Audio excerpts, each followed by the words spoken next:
If the first game of breaks no get you, don't let us put on more steam. Protect our kickers, our quarterback, our leading our ball game. All obstacles, block, cut, sides, 2 games after this win ends. First you again here for the first May. Carry 5 teams every 6 minutes. Rocky Top, you'll always be. You know, I know what I came here to do, and you know, it's my job to go and get that done. Me, Ethan, G-Mac, Desan, like we were all really tight during the recruitment process. So now we got here, we've talked about what we want to do. So holding each other accountable, like, bro, we want to win a national championship, so you got to work hard. Like, we can't let you come in late or slack during workouts if that's what our end goal is. So I think that was a great thing about recruitment, is really being able to build those relationships with the guys you're going to be with for the next 3 to 4 years, and that helps with, you know, team bond and, you know, just chemistry and being able to tell somebody something and, you know, it won't hurt their feelings, you know, like being able to get on somebody. Like, if I see one of my teammates slacking, I can get on you, but, you know, it's from a good place. Like, it's from love, not just me trying to harp down on you. But getting to know those guys made it a lot easier transition because we already have that chemistry to be able to talk to each other, have fun, and still get the work done. Well, I mean, obviously, you know, we've spent, you know, 4 years, you know, trying to change the culture, you know, trying to instill in these young men how blessed they are, you know, to have an opportunity to play somewhere like the University of Tennessee. And, you know, and what an honor it is to have that T on the side of your helmet, and that we're always playing for something bigger than us individually. Doesn't have to be perfect, ain't gonna be perfect. We go compete for 60 freaking minutes. All right, enjoy the opportunity, enjoy the environment, and then go play our butts off, play for one another, and have a hell of a lot of fun. Everybody got me? Yes, all right. Make the decision. You're either a Vol or you're not, through thick and thin. But you know what? Let's talk a little Vols. That is not me trying to take any shine away from the phenomenal channel Talkin VAWLS and my guy Boogie Bentley runs. So shout out to them. But let's talk a little Vols here.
Good Wednesday evening. Welcome to the Talkin VAWLS Network. My name is Boogie Bentley. He's Coach Jay. This may be an epic failure. You know, nobody ever accused me, Coach. Nobody ever accused me of being a smart man. I've been called a lot of things on the internet. Smart is not one of them. Tennessee's not practiced since Friday, but let's do a big blowout fan call-in show. Regardless, I think it's going to work out. I think it's going to be fun to let the audience come on if they're here, if they want to come on and talk some ball with us, man. But how are you? What's going? You had a rough night last night. Are you okay? Have you recovered? I got beat down. I felt bad. I got beat down. I was like, my guys are bouncing off his quarterback. What do I do? I actually, you know what though? I got my offense going good, but man, I'll tell you, I have 2 starred defensive ends. And there were 3 plays in that doggone game last night where I had 3 dudes, both star DNs, and a linebacker bounce off dude's quarterback. After the first time it happened, I switched my settings to conservative for tackling, and it happened twice more, Boogie. I was like, the sky is falling. They broke the game. What do I do? And then I was like, it's digital, man. I don't really care too much. I feel like I let you down. You see, you I was like, what's texting going on? me. The world is falling. You're complaining, you're griping, you're upset. I was like, man, this game sucks. My head was on my no one sweet can little tackle. pillow. I was like, ready. oh shit, it's 11 o'clock at night there. I'm sorry. Oh my gosh, it's late night talking balls already. Sorry, I was ready to I was going to sleep, and I was like, I feel bad for you, but sleep is more important. If you're wondering what we're talking about, Talkin Vols, Patreon, EA Sports College Football 25 Dynasty, it's not too late. You can be a part of it. There's a link in the description below, man. It's a lot of fun, but it was kind of disappointing that Gandalf didn't want to jump on and talk with you. That's what it's all about, man. Hanging out, talking ball. Also, the baseball team lost. Did you survive that? Are you ready to fire Tony Vitello? I'm assuming you are. I mean, he hung our pitcher out. You know, he pulled him early. The guy was throwing gas. He struck out the side and he pulled him. Idiotic coach move. Dumbest coach in the world. What a loser. Why don't we fire him right away? I mean, you're going to pull a winning pitcher out? Dummy. You're fired. Next coach. Next coach.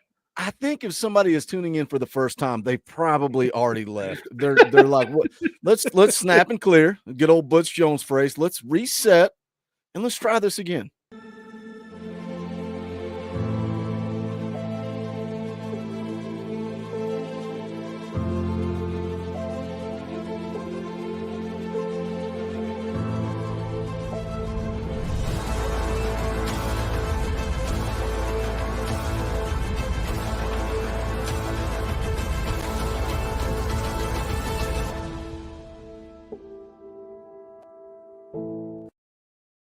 All right, let's try this again. It's Wednesday. I hope you guys are having a good evening. We're going to talk some ball tonight. Tonight is your night. We were going to do the fan call-in show on Sunday, but because there was only one practice between last Wednesday and tonight, I felt like this was a good time to do the fan call-in show, so that's what we're going to do. But come on in, smash the thumbs up, share out the link, let people know that we are live. We would greatly appreciate that support. Let me catch up with you guys. Todd Landers dropped a $5 super chat. Says door fee. We appreciate those door fees. And if you're wondering what that means, it means you come in the building, you tip the doorman on the way in. $5, $2. It's all appreciated. So shout out, Todd. We appreciate that, brother. Gregory C for 5 says buying in. Let's get it, Boogie. Well, let's get it. Let's jump into it. Seth the Nader's been a member for 32 months. What's up, everybody? Happy Wednesday. Getting closer to football time in Tennessee. Spencer Johnson's been a member for 3 months. We appreciate that support. Ron the Dawn for 5 says GBO. Checking in from work. Let's go, Boogie and crew. It's springtime practice ball in Tennessee. We're looking good and looking to take that step. Coach, you said it.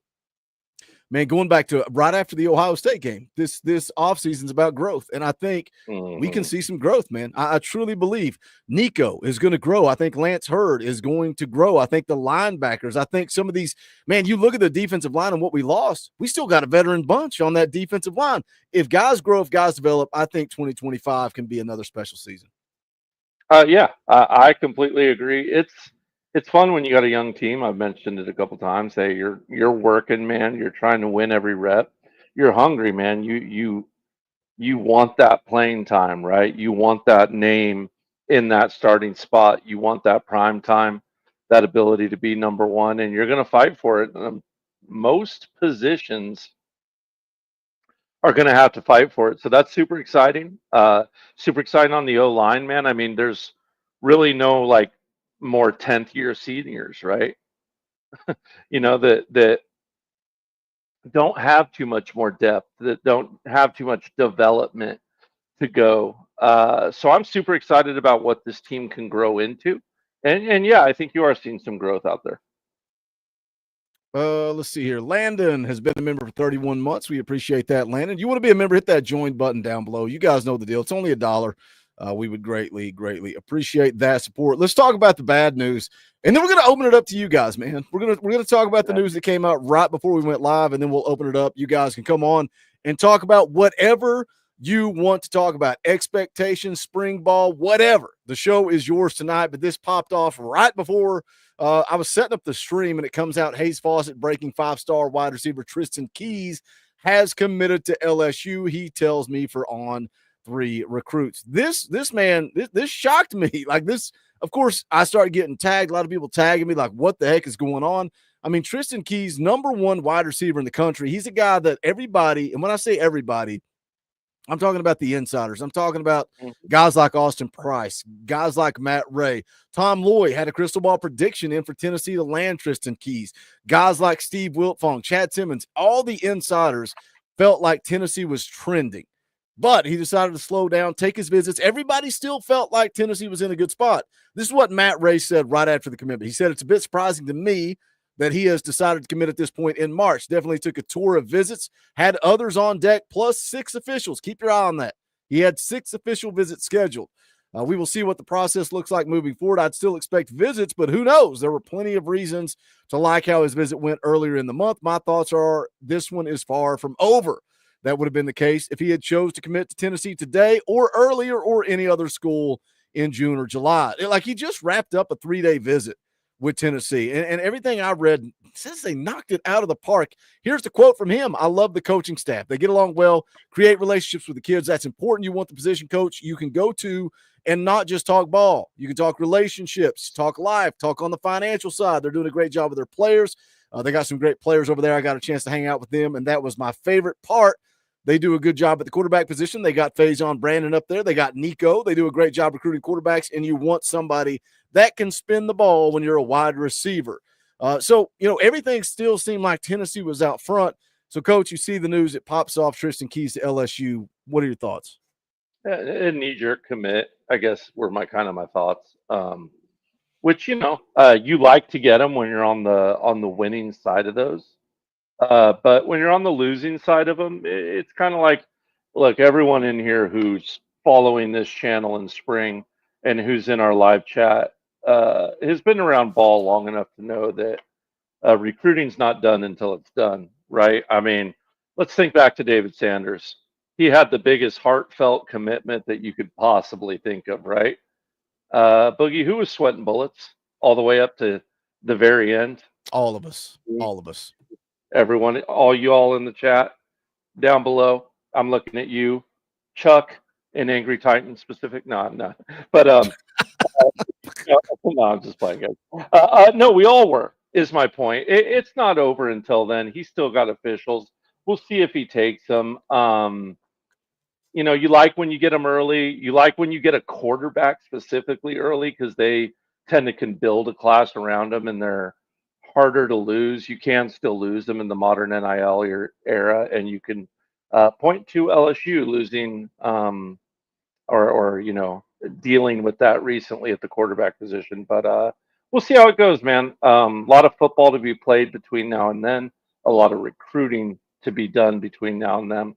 LSU's got a tricky schedule if you look at it. I think they open on the road to Clemson, and LSU has been god-awful in that first game. They got a tricky game against Florida in a couple weeks from then, and I think a tricky one against South Carolina a week from then. So let's see how their season starts. Let's see how their roller coaster goes. Let's see how their momentum carries.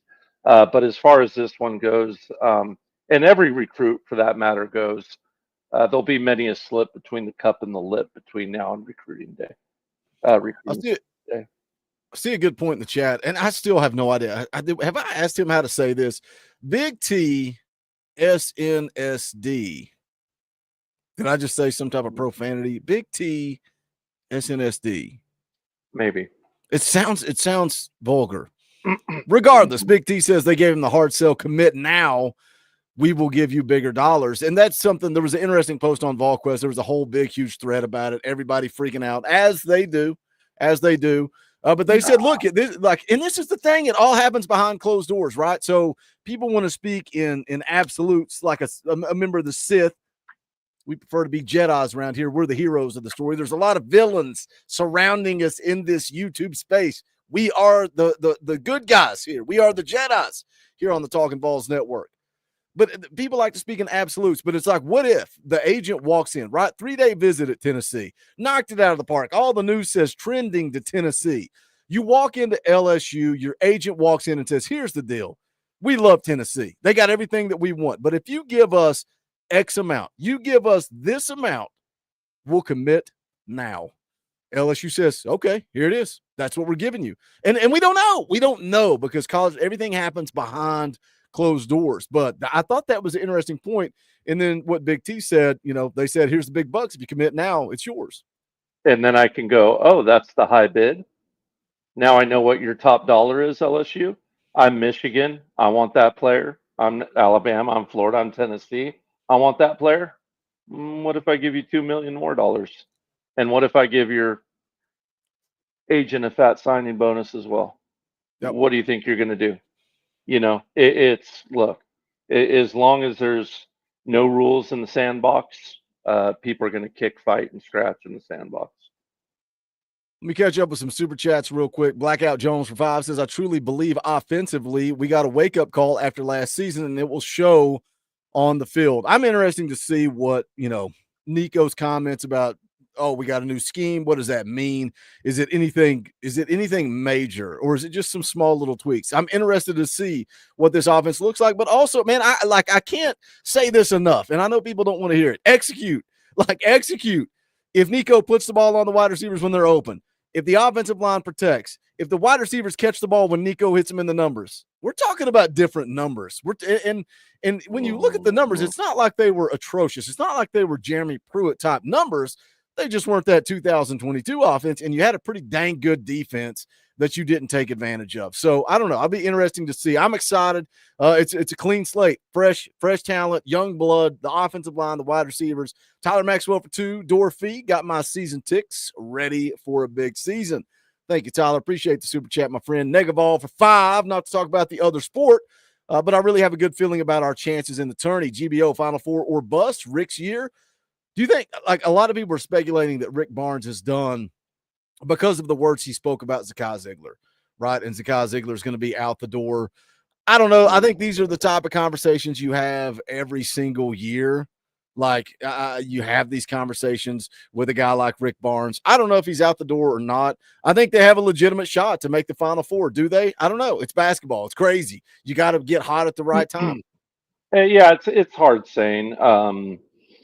My gut feels like Rick Barnes has more coaching time left in him, but that's just kind of my gut feeling. I mean, you never know when someone's going to say, hey, you know what? Coaching is really, really hard. It takes up a lot of my time, and I've made a lot of money. All right. I want to go spend time with my family now. So that's kind of hard to gauge when that's going to happen. But just watching him on the sideline, seems like he's still got some ball to coach. Seems like he really enjoys coaching and bringing in high level transfers and coaching them up. So I think he'll continue to do so. We'll see.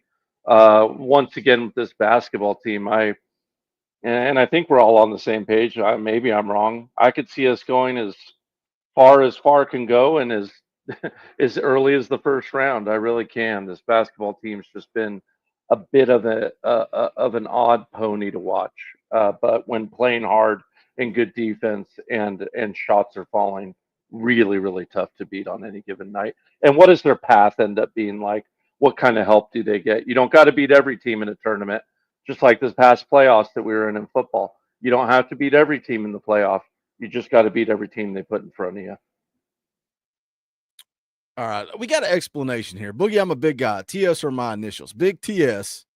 And SD is my location in East Tennessee. Big TS. If I could just remember that, if I could just remember Big TS, that's what I got to remember. That's what I got to remember. All right. Tom's in the house. What's up, Tom? He was disappointed. Didn't think he was going to be able to make it on here. JJ says they're adding the pistol formation. I saw a certain YouTuber that's not above just making crap up to put out a video. I saw it pop up, and I was like, is that real? Or is that just him making a video for the sake of making a video? I Googled it, and I've seen some rumors about that. If so, what are your thoughts? You call it the Glock. I hate the pistol formation. Absolutely hate it. Absolutely hate it. To be fair, the Glock is like a half-cock pistol. So pistol, the running back's directly behind you. A Glock, he would be shaded to the right, just a hair, or to the left, strong side, just a hair, but still set behind the quarterback. The pistol's got its advantages and disadvantages. I wouldn't mind it as a wrinkle. I wouldn't mind having certain sets of it. Like I wouldn't mind having certain sets of the Wildcat. I hope they do throw in a couple more formations and some more eye candy. But at the end of the day, I think you hit the nail on the head, Boogie. You need execution, right? All the way from pass blocking to false starts to offsides to throwing to catching, the whole 9 yards. You get the execution, no matter what formation you're in, it's going to fall into place, right? Because sometimes it's not necessarily what you do, it's how you do it in football. And you got to be able to execute. If you don't execute, you won't succeed. I want to jump over and talk about this. Then I'm going to put the link out for you guys just because the relationship that Tristan Keys has with Faison Brandon. There's already articles popping up why Tennessee fans should be concerned about Faison Brandon, because this came out like a week or so ago that Alabama and LSU were pushing for Faison Brandon. I made a video about this. Faison Brandon shuts it down, man. He's like, I'm locked in. I'm dialed in. He's like, I don't want to burn bridges. I don't want to ruin relationships. He's like, I'm respectful, but I'm not taking visits. I'm locked into Tennessee. Any concern there because of his relationship with Tristan Keys? And then you see LSU, one of the teams there that's pushing. For me, it's a big fat no. I think Faison Brandon's locked in, dialed in. No, not as now. Watch his actions, right? What does he do? Does he start acting like a player that's on the free market? Love you, Shady. I'm looking at you though, even though I'm going to hate you for 4 years while you're at Florida. I like you as a person, but that talk is coming out this week too. Yeah, but look, remember Shady's recruitment, right? He was saying one thing and doing another, right? So for that reason, it's hard to trust a kid, right? Faison has said what he plans on doing, and so far he's backed it up with his actions. And so I can only go by a man's actions, and so far Faison has backed up his words with his actions, and as long as he does so, I think Vol fans will feel good about it, or should feel good about it. The only time I would start to be concerned is if Faison Brandon starts taking visits. That's when I would be like, all right, if you're taking a visit, that tells me your recruitment's not shut down. And Carson Snead just did that. Carson Snead just visited Colorado. So it's like when you're taking visits, that tells me that you're still open to the process, right? Like otherwise, if you say, no, I'm good, man, appreciate the love, appreciate the support, but I'm not coming out to visit. I think that's what I'm keeping my eyes on for Faison Brandon. And I also think he's ace up our sleeve because we're going to continue to recruit Tristan Keys. And you look, we've talked so much about some of these elite guys that Tennessee's recruiting. And that's the frustrating thing. The disappointing thing is that Tristan Keys was the guy when you talk about him and you talk about Savion Hyder and some of these other guys, like he's the one that I thought Tennessee I felt pretty confident that Tennessee was going to land him because all signs indicated. But again, it's recruiting in 2025. That's why some people hate recruiting in 2025, because if it is money can change everything, right? It can change like that. We've heard Austin Price talk about how, man, this is not fun anymore, because used to it was about relationships and opportunities and you felt like you knew what a kid was going to do. And now it's like, man, you can have a kid that is all into Tennessee and it changes like that because of money. Yeah, you can go a step further, Boogie. You can have a kid that's all in, plays their tail off all year for the Power T, loves the university, and then leaves at the end of the year. I mean, until they get rules to this game, we're going to be subject to no rules. It's just that simple. Like, it sucks, but it's the truth.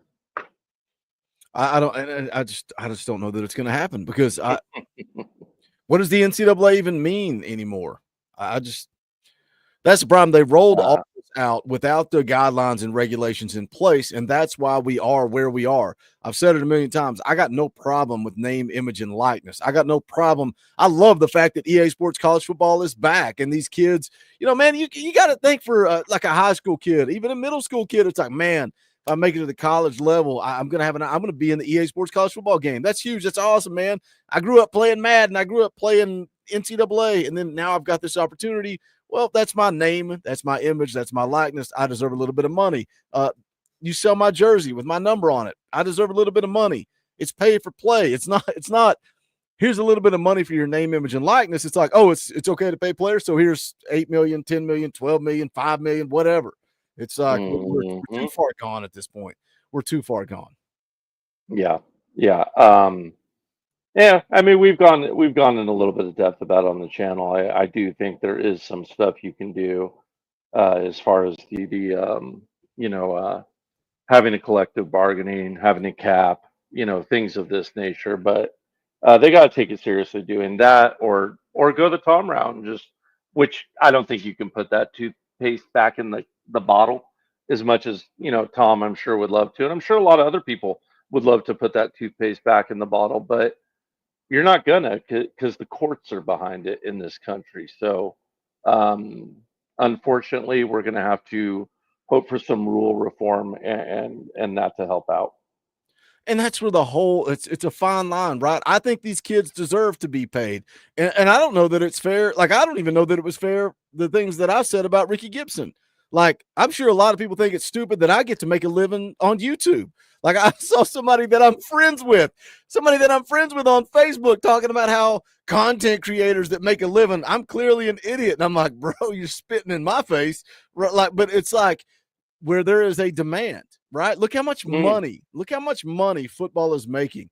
And because of that, I have the opportunity to come on here and make a living on YouTube. Does that mean I'm an entitled prick? Does that mean I'm some type of jerk? I mean, I am, but I was going to say you are, but that's no, right. That's not the reason. That's not the reason. Right. Exactly. Yeah. So it's like, no, it's just an opportunity. And I took advantage of the opportunity, and I'm blessed to do this every single day.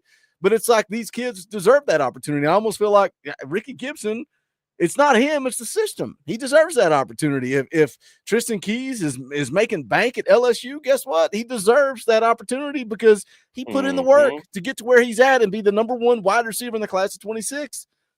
So kudos to him. Yep. I agree, man. It's get your money while you can, man. Get it while the getting is good, as Too Short once said, man. That's all you can do. The link is out. I told Coach Yao, I said, I have no idea what to expect tonight. Nobody. There's a possibility that nobody's going to want to come on. And you and I have talked about spring camp. No one loves us. Y'all are sick of hearing it. Somebody got mad at me because I put out a video yesterday talking about spring camp. They said, Boogie, you've already said this. Why are you wasting my time? I got limited amount of time. I'm like, good Lord, I'm sorry. I'll stop making videos. The link is out for Talkin Vols Gold and Higher. The link is out. Come on here. Let's talk some spring ball. We can talk about expectations. We can talk about whatever you guys want to talk about. If not, the last thing that happened after Wednesday's live stream was Coach Rodney Garner met with the media on Friday after practice. We'll go back and play it. We'll take a listen to it. We'll see what Coach G had to say, and we'll provide commentary. Then we'll call it out. We'll wrap it up. We'll get out the door. Or you guys can come on and we can talk. You guys run the show. Timothy McGee for 5 pistol helps for blocking and get the ball off in 3 seconds or less for weak offensive lines. He also follows up with another 5. I think if we paid them, it should be capped like a rookie contract in the NFL. But then again, it goes back to what Coach Jay said. The courts are behind the athletes here. So if you say, well, we're going to cap it, that would be like me saying, well, if you're a college football analyst, if you're a D3 analyst, I'm going to cap your pay. And Coach Jay's like, well, hold on a second. They're offering me X amount. Who gives you the right or the opportunity to say what I can make if somebody's willing to pay me, right? Like, I don't think you can do that.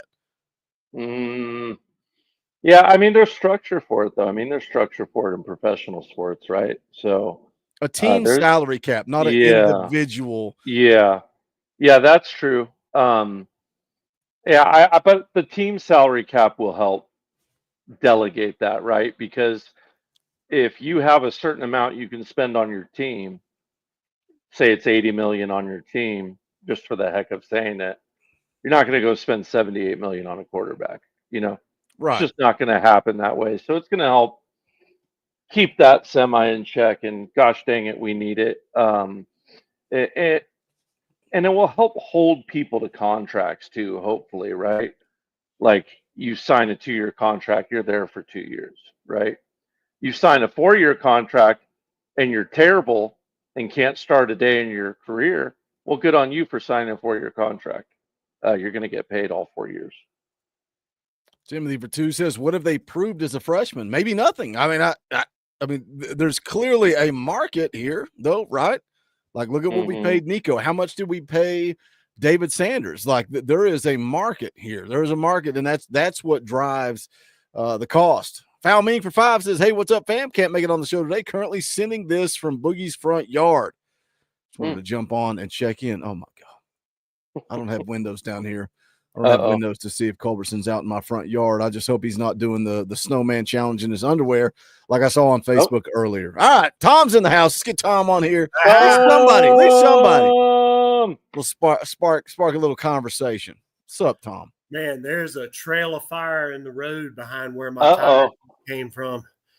I was rolling trying to get back here. You had to get here, and you had to get here in a hurry. I thought it was tomorrow night. I screwed up on my mental time in there. When have I ever gone live on a Thursday night? Ever. Never. Never in the history of the channel. Maybe baseball playoffs or something like that. We're talking about baseball now. You want to talk about ETSU and that big win over Tennessee last night? Ooh, they looked hot.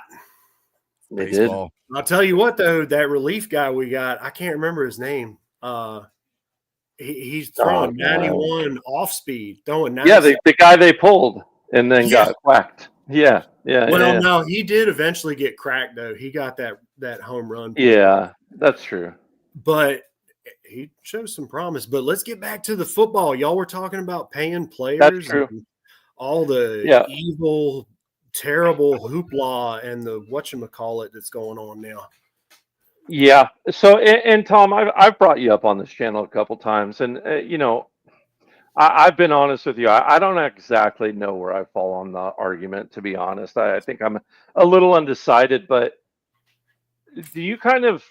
what do you think of this concept? Like, do you think it's just gone too far and the courts aren't going to allow you to not do it now? Yeah. Like, you know what I mean? If they wave a magic wand and Tom's the commissioner, what would you do? Well, I don't like to agree with Josh Pate, but the first thing I would actually do is put the 10-team conferences back into place, or at least as few as 10 teams, because that's just this whole merging the conferences thing is just insane. But paying them, yeah, you're right. You said something about putting the toothpaste back in the tube. You can't put it back at this point. I despise it, but I'm not totally heartless. I wanted them to have insurance policies on them for years. Sure. My stepdad and my cousin and I used to talk about this all the time. They got to get something because the universities are making, you take the hourglass, and on one side of it, you got nothing. And then on the other side, you got everything. Yep. So, you got to get something out of it other than the scholarship and the opportunities at the pros. But yeah, there's no putting that back altogether. But y'all, that goes back to name, image, and likeness, right? It's like, if you're making money off of my name, image, like that's the whole reason the freaking phrase exists. NIL, name, image, likeness. If you're making money off of my name, image, and likeness, then I need to be compensated for that. That doesn't mean you're going to pay me $1.5 million to commit to your school. That's two different things. But again, we're so far past that. There's no way we're going back. There's no way we're going back. Yeah. And I mean, you're from that perspective of it. Yeah. If you're making hundreds, like you look at, I love this. I bring it up all the time when I'm arguing with people. The University of Tennessee brought in over $200 million from 23 to 24, the academic athletic year from 23 to 24, fall to spring. They could absolutely use that money in a lot of ways that a lot of people I've talked to with the channel or outside of it would talk about. You want to pay the teachers better, great. You want to expand the school, great. You want to build the 200 greatest, or no, what would that be? 10 million each. That'd be the 20 greatest high schools in the entire world. Whatever you want to do with the money, right? But the name, image, and likeness thing, it's kind of a misnomer because you can't really steal the identity of somebody that voluntarily participates in something that you're marketing. Hey, we're bringing in hundreds of millions of dollars. And yeah, it's kind of sickening how much money they make off of it just because of what they do with it. If they did some better things with it, then yeah, it'd be a little bit better. But yeah, y'all are right. There's no moving back to it. It's almost a political conversation, not a political conversation, but it's like,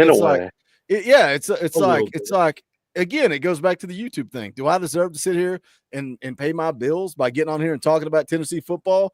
Yeah, probably not. Probably not. I spent 22 years working for corporate America, but now I get to do this every single day. Do I deserve it? The only reason I have the opportunity is because the same reason the university brought in all that money, the same reason that football is paying for baseball, the same reason that football is paying for softball, the same way that football is paying for rowing and swimming and diving and every other athletic event that goes on at Tennessee. It's being paid for by football. Why? Because of you guys, because of me, because of everybody in the chat, because of everybody that dials in on Saturdays to see Tennessee play football, because we eat, sleep, breathe it. We love Tennessee football. That's why like anybody that complains about pro athletes making $100 million. Why? Well, because we all tune in to watch it. That's the world we live in. That's America. Yeah. That's America's dream. It's America's dream that I get to sit here and talk Tennessee football and get paid for it. It's a beautiful thing. Yeah. So why not with the players? It's such a deep conversation, man. It's such a deep conversation. Well, with the college kids, they made it. I was just having this conversation earlier, like once a week at least. They made collegiate athletics amateur because they wanted to promote fair play and they wanted to promote education first. Actually, they didn't word it this way. And if you actually read the opinions of the court and everything, and then you look at what the NCAA wrote into the laws about, amateurism, it doesn't read this way, but you can read between the lines. It's a Yale, Harvard, all these schools. This is 1916. So the best team in the country with the most championships is Yale. We're talking there's like 12, maybe 14 teams in the whole country. We've moved on from the time and everything, but yeah, they wanted to create a fair playing field. And of course, everybody now is like, oh, the SEC's crying because everybody gets to pay them now. That. Boogie, can we do a live stream where like we play an old like 1930s Yale Tennessee game or something, and we can announce it and be like, there goes old Charlie McGuffin down the left side of the line. He's a real speedster, runs a 5'3" 40 and can jump 4 feet high. He must have eaten you got a voice for 1930s radio. I'll be honest. He must have eaten his cream and wheat this morning, ladies and gentlemen. Can I say something? We're 40 minutes into this stream. This is not how I thought tonight was going to go. I'm sorry. When is it ever, Boogie? It feels like an NCAA night in the flesh, like instead of just me versus the chat. There was something here I wanted to hit real quick. Let's see. Marco Woods. Is there any truth to the Vols stop talking to Shady before signing day? Saw a story that said he said that. That's not accurate. That is not true. Austin Price confirmed that that's not true. When I saw that, I was like, there's no way that that's true. Look, I'm not going to throw Shady under the bus. I might throw some of his family under the bus. Here's the deal, man. There was one point Shady was going to commit on this channel. I don't care. I'm going to call a spade a spade. Shady said, hey, Boogie, I want to commit on the channel. Ghost coming out. Welcome to do it. He was going to commit on this channel. That's how much he loved the University of Tennessee. Now, as we got closer to the commitment, we were going to bring him back on for an interview, right? And he was down. Like, I talked to Shady directly. He's like, yeah, man, I want to come on. I want to hang out. I want to talk to you guys. So we set it up. You guys remember when I said something happened? Yeah, something happened was that family member said he's not coming on your show. Sorry. That same family member allegedly drove him to Florida for money. Of the money of which they're going to partake, absolutely. And I've talked to Coach Jay about this many a time. I don't fault the kids, man. I fault the grown-ups in the room that are supposed to know better. And you've said it many times, too, on the channel. I fault the people that are making the rules about this stuff that have never played a down. They never threw a ball. They never did anything athletic in their life other than push a pencil across a bill. And they made a law that said, oh, well, you can do this and you can get paid out of high school. Can't remember the guy's name, playing defensive end last year. Y'all were covering out of Missouri, and Missouri passed that law, said their high school. Winieri.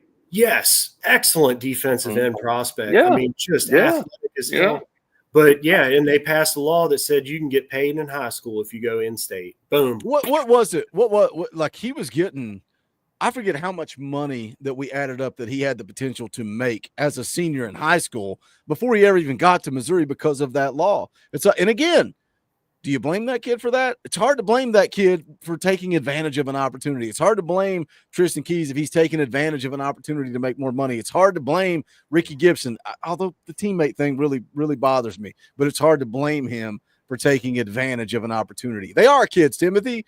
I got kids older than these kids. They're kids. They are kids. If you're 18 years old, you're 17 years old, you're trying to make a decision that some grown-ups would struggle to make. I guarantee you a lot of people in the chat that hate on these kids for taking advantage. It's like people come at me all the time when I say it's not all about money, because it's not. It's really not. But it's like, what would you do if On3 offered you a raise to come there? You don't think I would sit down and think about it and talk to my family about it and pray about it and try to make the best decision for me and my family? Of course I would. I'd be all alone up here, guys, like Ricky Bobby, not knowing what to do with his hands up high. or Garth in Wayne's World, where he's like, It'd be a Wednesday night where I get kicked off the stream and Coach Jay's just sitting there hosting the show. Well, I'm gonna pass the torch. No. yeah. Well, hey, you're calling them being kids. Well, hell, they want to be paid like professionals. Adults. Well, then be professionals. But that's the thing. They're but you gotta kids. keep your character. They're kids other being than- paid like professionals. That's the problem, Seth. Yeah. That's the problem. Yeah, I well, look- know, but if you're wanting to, and you are, then we got to act like it too. Remind yourself. I agree. Me and Coach Jay have had this conversation many times. 17-year-old Boogie with $8 million is a problem. That's a problem. Heck, 30-year-old Seth with that, it's a problem. Yeah. You're not wrong. I understand. Again, I'm just throwing my little bit out there. Ain't much, but I'm just throwing it out there. Yeah. My brain still hadn't fully developed. Yeah, I was about to say no one's brain here has fully developed yet, Wayne. No. Or maybe it's in regression. I don't know, something like that. But saw a thing the other day. Men don't grow up; they grow old. There you go. That's there exactly you go. right. Yeah. All right, enough of this money, Boogie. Enough of this money. Yeah, can we talk ball, Coach? Let's call an audible. Let's call Thank spring you. ball. Tom. We'll start with Tom. Then we'll go to Seth. What have you gotten a chance to watch much of any practices? What have you seen or not seen, or what have you liked or not liked, or what you got your eye on? That whole ball of wax. I like it all, and I don't like any of it. No. Okay. No, we usually see the same stuff out of a spring video. Sure. You know, it's good stuff. You know, they put out really cool clip videos with the music and all the stuff. It makes you get jacked, and I'm ready for it. But I think there's just a moment where you get too old a bunny, and you're like, all right, well, we'll see how they do the first moment they get smacked in the mouth. And offensive line and Jermod McCoy. That's my two things. I want Jermod McCoy to be ready by week 3, because that's when we play Georgia. And I want the offensive line to man up. That's it. And if they do those things, then I'll look back and jump in a time machine and be like, hell yeah, I'm real excited this spring, because everything looks groovy. But the development, it's got to be there. The recruiting's just getting better, over time. They just keep getting better classes, everything. We're in here the other night when y'all were doing your thing, or no, it might have just been something that you had put up a video, top 5 class. We got to get one. Just get that top 5 class and develop the hell out of them. That's like Coach Jay said it, years ago at this point. You don't have to be top 5 class every year. But if Tennessee recruits top 10 every year, and then you sprinkle in one top 5 every 4-year cycle, that's a recipe for success. And I thought the class of 25 could have been it. And they were close. And somebody's like, oh, I never believed it. They were never close. If you had kept Shady and you had kept Douglas Utu, you're pretty dang close to a top 5 class. Yeah. Now you look at the class 26, of course, losing Tristan Keys. Look at LSU, jumped right to the number 1 team in the country for the class of 26. Like that hurts, that stinks. You can continue to recruit him, but you got your quarterback, man. You got some good prospects in King, in Sneed. Like there's an opportunity. There's an opportunity in this class of 26 to be top 5. What about the offensive line though? Like you sound like an old man, Tom. You sound like I got to see it to believe it. Spring camp means nothing, and I get it. I get it because even even the media, like I laugh because the media, they get to see, like we've had Pancakes and Bacon on here, and they laugh saying, the media is there for stretching basically and routes on air, but they also have connections, right? They have people in the building that are there watching the entire practice that are reporting information back to them. So when they start putting it out that the transfer offensive linemen, Wendell Moy Jr. and Sam Pendleton, are dudes, I get excited. When I hear that Lance Hurd is in shape, he is physically ready, and he is taking a step, I get excited. Yeah. I get those guys were veterans last year, but this offensive line could be better in 2025. Much better. Yeah, I was just going to say that the offensive linemen that I've seen, they really look like they look. Now, we'll see how they develop. We'll see the grind of what spring and summer can turn them into, right? But you got to show up to spring ball and summer ball ready to fight, right? You can't show up out of shape and looking like crap and saying, all right, I came to spring ball or summer ball. Get me in shape. Get me in fighting shape now. No, you got to show up to that fighting shape. And you've got to use that to propel you. You've got to let those hard-nosed coaches like Rodney Garner and coaches push you and develop you and drag you into a great player. You show up bad, then you're just going to be dragging tail behind the whole off season. You got to be ready to go from jump. And from what I've seen, Moy, even Larry Johnson's body was nowhere near. That guy looks like he could start and looking like a scary dude at 6'7", 300 and something odd pounds. Seth, what are you looking for on the offensive line this season? I'm wanting to see, like Boogie said this whole time, execution, but I'm wanting to see just us being able to take care of our own, man. Take care of our quarterback. Just the simple thing. It sounds simple, but really just do what we're supposed to do. Sadly, I haven't been able to watch anything spring-wise. I've just been too busy with work. Hell, I'm still at work right now. It looks like you're at work. It's right. I'm here for it. I'm here for that. All right. There you go. Woo! He's got a warehouse going. You manage a warehouse, Seth? Is that what you do? No, I'm running a CNC, but it's on the last little bits of stuff that I don't need to watch anymore. So here I am up here. Because if I tried to do it back there, y'all couldn't hear anything. When the building catches on fire, we'll know that. You'll see me just drop the phone, just run. So yeah. And one thing I know Seth said he hadn't seen much of it, but at least from what I've seen, I will say this a little comment, and I agree 100,000% with Kyle Kerberson and Reed, and I've been around enough teams in my life to definitely be able to speak to it. When you invite folks in, you show them very little, right? And sometimes you show them what you want people to see, not what's actually going on. But I will say this, no matter what they've shown us, other than day one, they've been moving pretty freaking fast while doing it. And I like teams that practice fast. And this team seems to be, even from the little bits I've seen practice, if I give them one compliment in spring, it's not, oh, this guy's arm, or oh, this guy looks like a stud. They look like they're practicing really fast and in sync. And that I like to see, even if it's 80-20s or walkthroughs or whatever you may have. Yeah. Yeah, I will say this though. What I'm excited for is that other than Lance Hurd, we're getting pretty much a completely different line. I'm happy to finally see some new faces. Really, me too. I thought we've had the same line for 5 years. Really, just minus a guy here this season or the next one. And a healthy line. Yeah, I mean, they're veteran guys, and that's why I love JJ. JJ's been here since before we ever even started live streaming. But JJ, I think, is not high on Josh Heupel. Maybe I'm wrong. JJ, you can correct me. But he's talking about Kelsey Pope. Not developed a single wide receiver yet. Yeah, people say that Glenn Ellerbe hasn't developed a single offensive lineman yet. That's because you've got veteran dudes, man. Like, what are you going to do? Bench Cooper Mays? You going to bench him? Are you going to bench Cooper Mays? Is that what you're going to do? Not. Could William Satterwhite be better than Cooper Mays? Possibly. It sounds like mentally, William Satterwhite's got it. He needs to be more physical. Now, like the same thing at tackle.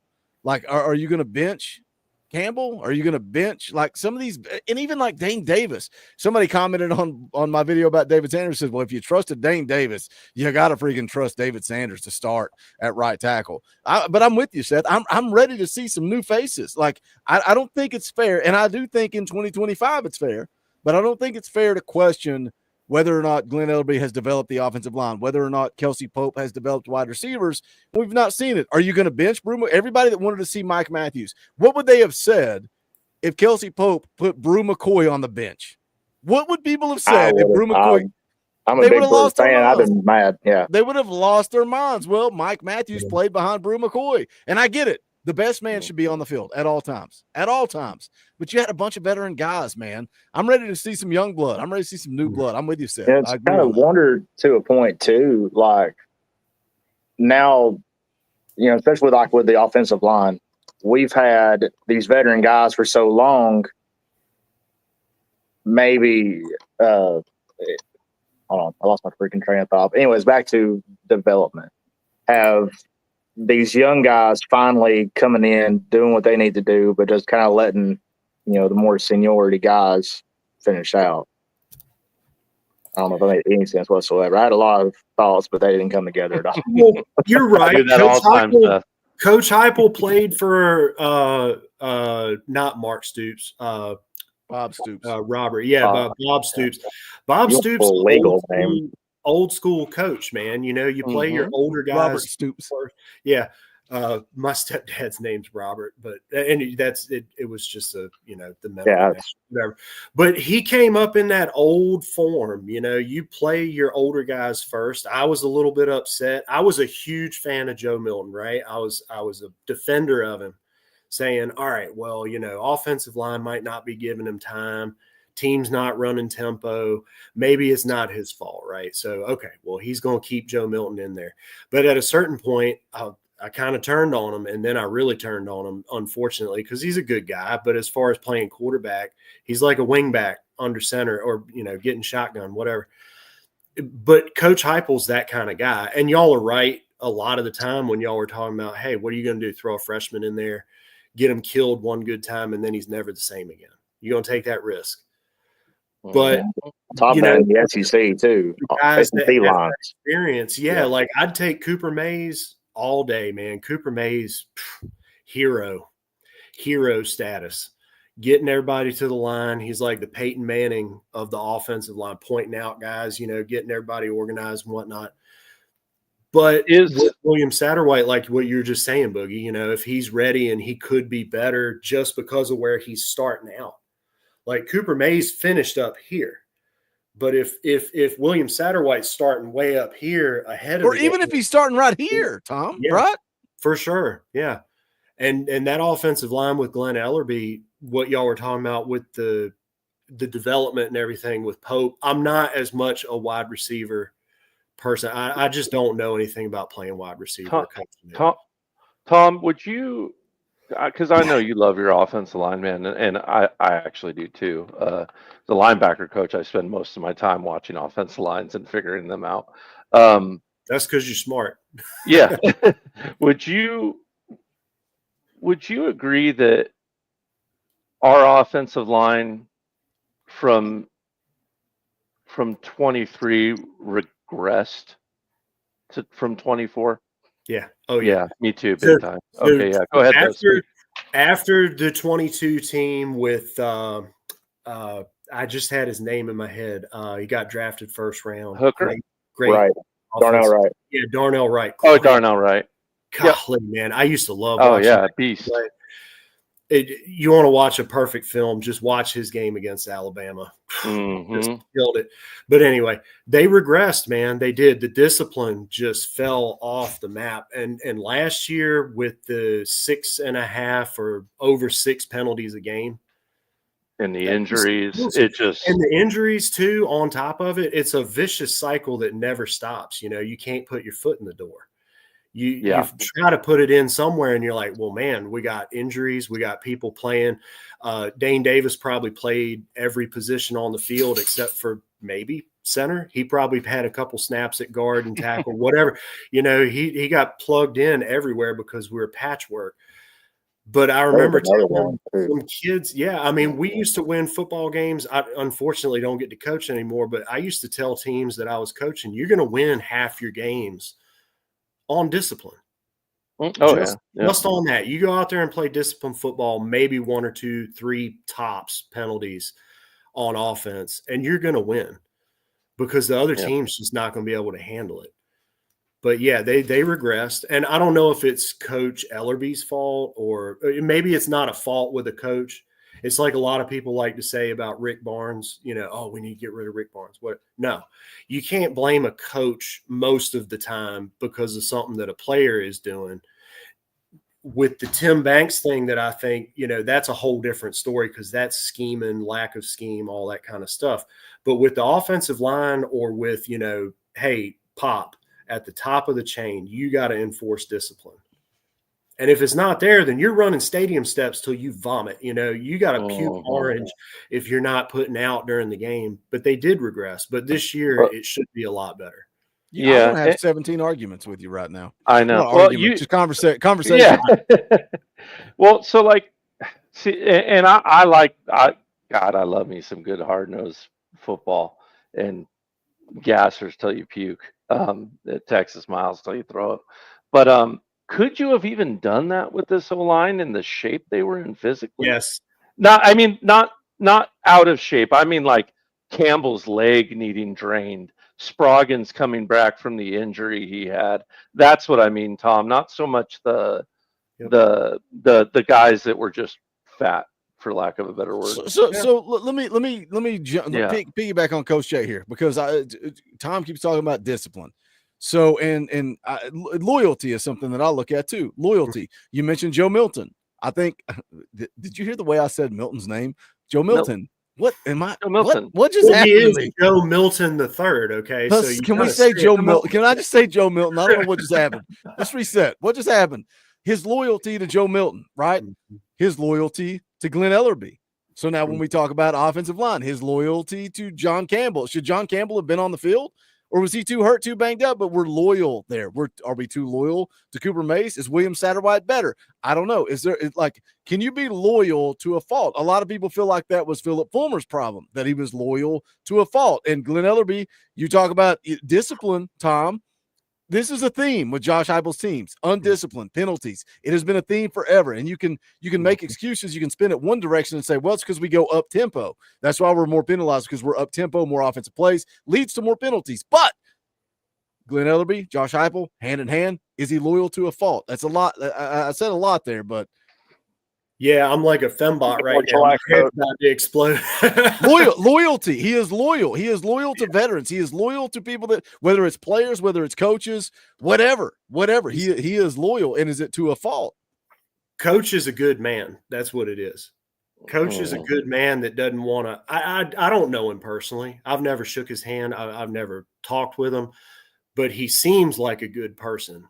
And unfortunately, sometimes, I don't know if it's the case with Coach Heupel, but sometimes a good person is not going to have that hammer moment that's like, look, man, you just committed 3 penalties in one game. And look, it's a team sport. We lost because as a team, we gave up. What did we lose to Arkansas? 1914, start of the Great War. Yeah. So we lost as a team. But at the same time, if in that game, and I'm just pulling this out of left field. I don't know if this is the case, but he did have 3 penalties in one game. He had 3 false starts in one game that just I'm sitting there screaming. They were bad. Yeah. And if you have stuff like that, no matter what condition you're in, hey, if you're in that bad a condition, get off the field, bud. Like Squirrel White, warrior. I'm sorry that he left. I'm really upset that he left, but warrior. Shouldn't have been on the field, but he shouldn't have been on the field. Not have been playing. And he had a heck of an attempt while he was injured, while he dove for that ball. And I said, God, that's got to hurt. But you got to come off the field. If you're that bad, just on penalties, you're coming out. No matter if you're going to be a leader, you're going to piss some people off. You know, like you talk about Heupel being a good man. When push comes to shove, you let people back you into a corner 4, 5, 6 times. Eventually, you got to kick them to the curb. You got to move on. That's what a leader makes hard decisions. But that's, again, to come full circle, is he loyal to a fault? Let me hit the super chat real quick. It's an insult. Sean Cross is here. Sean, you're lucky, bro. You're lucky. We're doing the fan call-in show. We're doing the fan call-in show tonight. So we're going to play EA Sports College Football on Sunday. So I know you're going to make excuses to not show up. He says, great stuff, men. And she, her, I mean Boogie. I go by they, them. Please correct yourself or you will be banned from YouTube. I appreciate you, Sean. Thank you for the super chat, brother. Everybody started yelling at Sean. Like as soon as he posted that, they start yelling at him. And he's like, yeah, me and Boogie have some, we talk some friendly banter. Yeah, Sean's the man. Sean's the man. That's hilarious. What are you, Coach? You were about to say something, and I cut you off like twice, I think. Heck if I know, man. Okay, that was like 5 minutes ago. I don't know. Well, then go ahead, Tom. I don't know what I was just about to ask Boogie or Seth or the chat. Drop a 1 if you like Coach J's shirt more than you like this fresh Talkin Vols state. Ooh. Well, I mean, I should agree. I should agree with Tom, but I like this Rocky Balboa shirt. If I'm in my prime. Oh man, yeah. Let's have a spelling contest. I'm rocking that Rocky Balboa merch. Yep. Dude, I was looking at Bonfire right before we went live because they just added Nike merch, and I'm like, I got to figure out how to sell it's like hoodies with the swoosh, it's t-shirts with the swoosh, but also I didn't even. They got quarter zips now. I can sell quarter zips. I can sell toddler merch. They got yard flags. They've got travel coffee mugs. I got to add those. There's a bunch of stuff I got to get ironed out and put some new merch out, man. So, I've already been scouting it, man. Problem is, do I need a new logo or do I just throw the old logos on some Nike merch like State Pride 2.0? You got 2.0 on, right, Tom? Yeah. This one's the one that's got the whatnot in the middle. Yeah. I'll tell you all though. If you're looking for the killer, I just happen to have this one on. The indigo, it's like a shade of blue, is just crushing it. If you get anything in the indigo, Tom has more Talkin Vols merch than I do. I love it. I know. My goal is to get one of each one of them. I got like six to go. Yeah. I gotta edit that. I gotta edit that Boogie and the coaches. It's gotta be Boogie and the coach with the ES marked out. I gotta fix that. We gotta figure that out. With the strike in. But I digress. Anything else y'all want to talk about? We're an hour into it. We can call it a night. I knew it was going to be. I didn't know what to expect tonight. Anything else you want to talk about from spring, Tom, or like something you're watching? Expectations. I know you're an offensive line guy. That's a big question mark. But anything else? Well, as far as schedule, I got on right after y'all got on, I think. But did y'all? And I'm sure y'all have looked at the schedule as many times as I pull it up. Pull it up for old time. Yeah, I'm pulling it up here. Well, yeah, it'd be a lot better. There you go. There you go. Some of us are professionals. I'm telling you, I'm just treading water here. But if y'all think for just a second, okay, Syracuse, no slouch, right? They are not NC State. NC State should not have been dub, Tom. As That's pumped. A dub, Tom. I hope so. I really do. If we just go line of scrimmage against Syracuse, we should win by 2 scores at least. But if we do dominate Syracuse and get McCoy back within the first 3 weeks, get him ready for Georgia, and really actually have him ready. Don't Booby Miles him and put him out there and he re-tears his knee, or Robert Griffin III and re-tear his knee. Actually have him ready for Georgia. We could start 5-0 possibly with the first, probably in my opinion, the first hardest team on the entire schedule. It's not the hardest game, but it's the first hardest team that we're going to play. The hardest game is probably going to be in Alabama on the 18th. Really? You think so? See, to me, well, George is the hardest for me. So, by the way, hold on. Let me say this real quick, because we're trending towards wrapping the show up. But some people don't want us to wrap the show up. Andrew Fielding says, I want to hear the Rodney Garner press conference. Well, I'm going to treat this like an EA Sports college football night. I'm going to treat it like a Sunday night. You want the Coach G press conference? You want me, Tom, and Coach J to break down the press conference? We need $100 in Super Chats. That doesn't mean that one person needs to pay $100. It means that all 109 of you can give $1. We'll raise 100, and then we'll do the Coach G press conference. Jason's keeping track. We're $100 away. If we get there, before the end of this scheduled talk, we'll play the entire Coach G clip and we'll keep on rolling. The power is in your hands. But Tom, you said you think at Alabama. I think, first of all, I think Georgia is the toughest game on the schedule. But between Alabama and Florida, I think at Florida is the toughest game. What about you, Coach J? Yeah, once again, I want to see what kind of I'll work back. Making excuses. I want to see what kind of shape. I want to see what kind of shape Florida's in at that point in the game. They got a crazy schedule.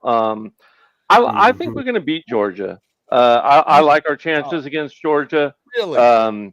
Nico's undefeated in Neyland. Never lost a game in Neyland. I like him to keep that streak alive against Georgia. I just don't know, man. Tom is on the show, but also maybe I'll need to go. Dropping 10. I got 10 on it. You got 10 on it. We're $90 away. You guys want us to watch the Coach G press conference? Drop $1, drop $5, drop $10, drop $50. We'll get there. I don't know, man. Why? Yeah, you guys awful confident in Georgia. The hardest team as far as playing at Alabama, it's just we had a team that we couldn't beat in high school. We lost to them twice in the state championship 2 years in a row. It crushed my soul. To this day, I still haven't gotten it. I mean, 14-7, 13-7, both. It's just horrible.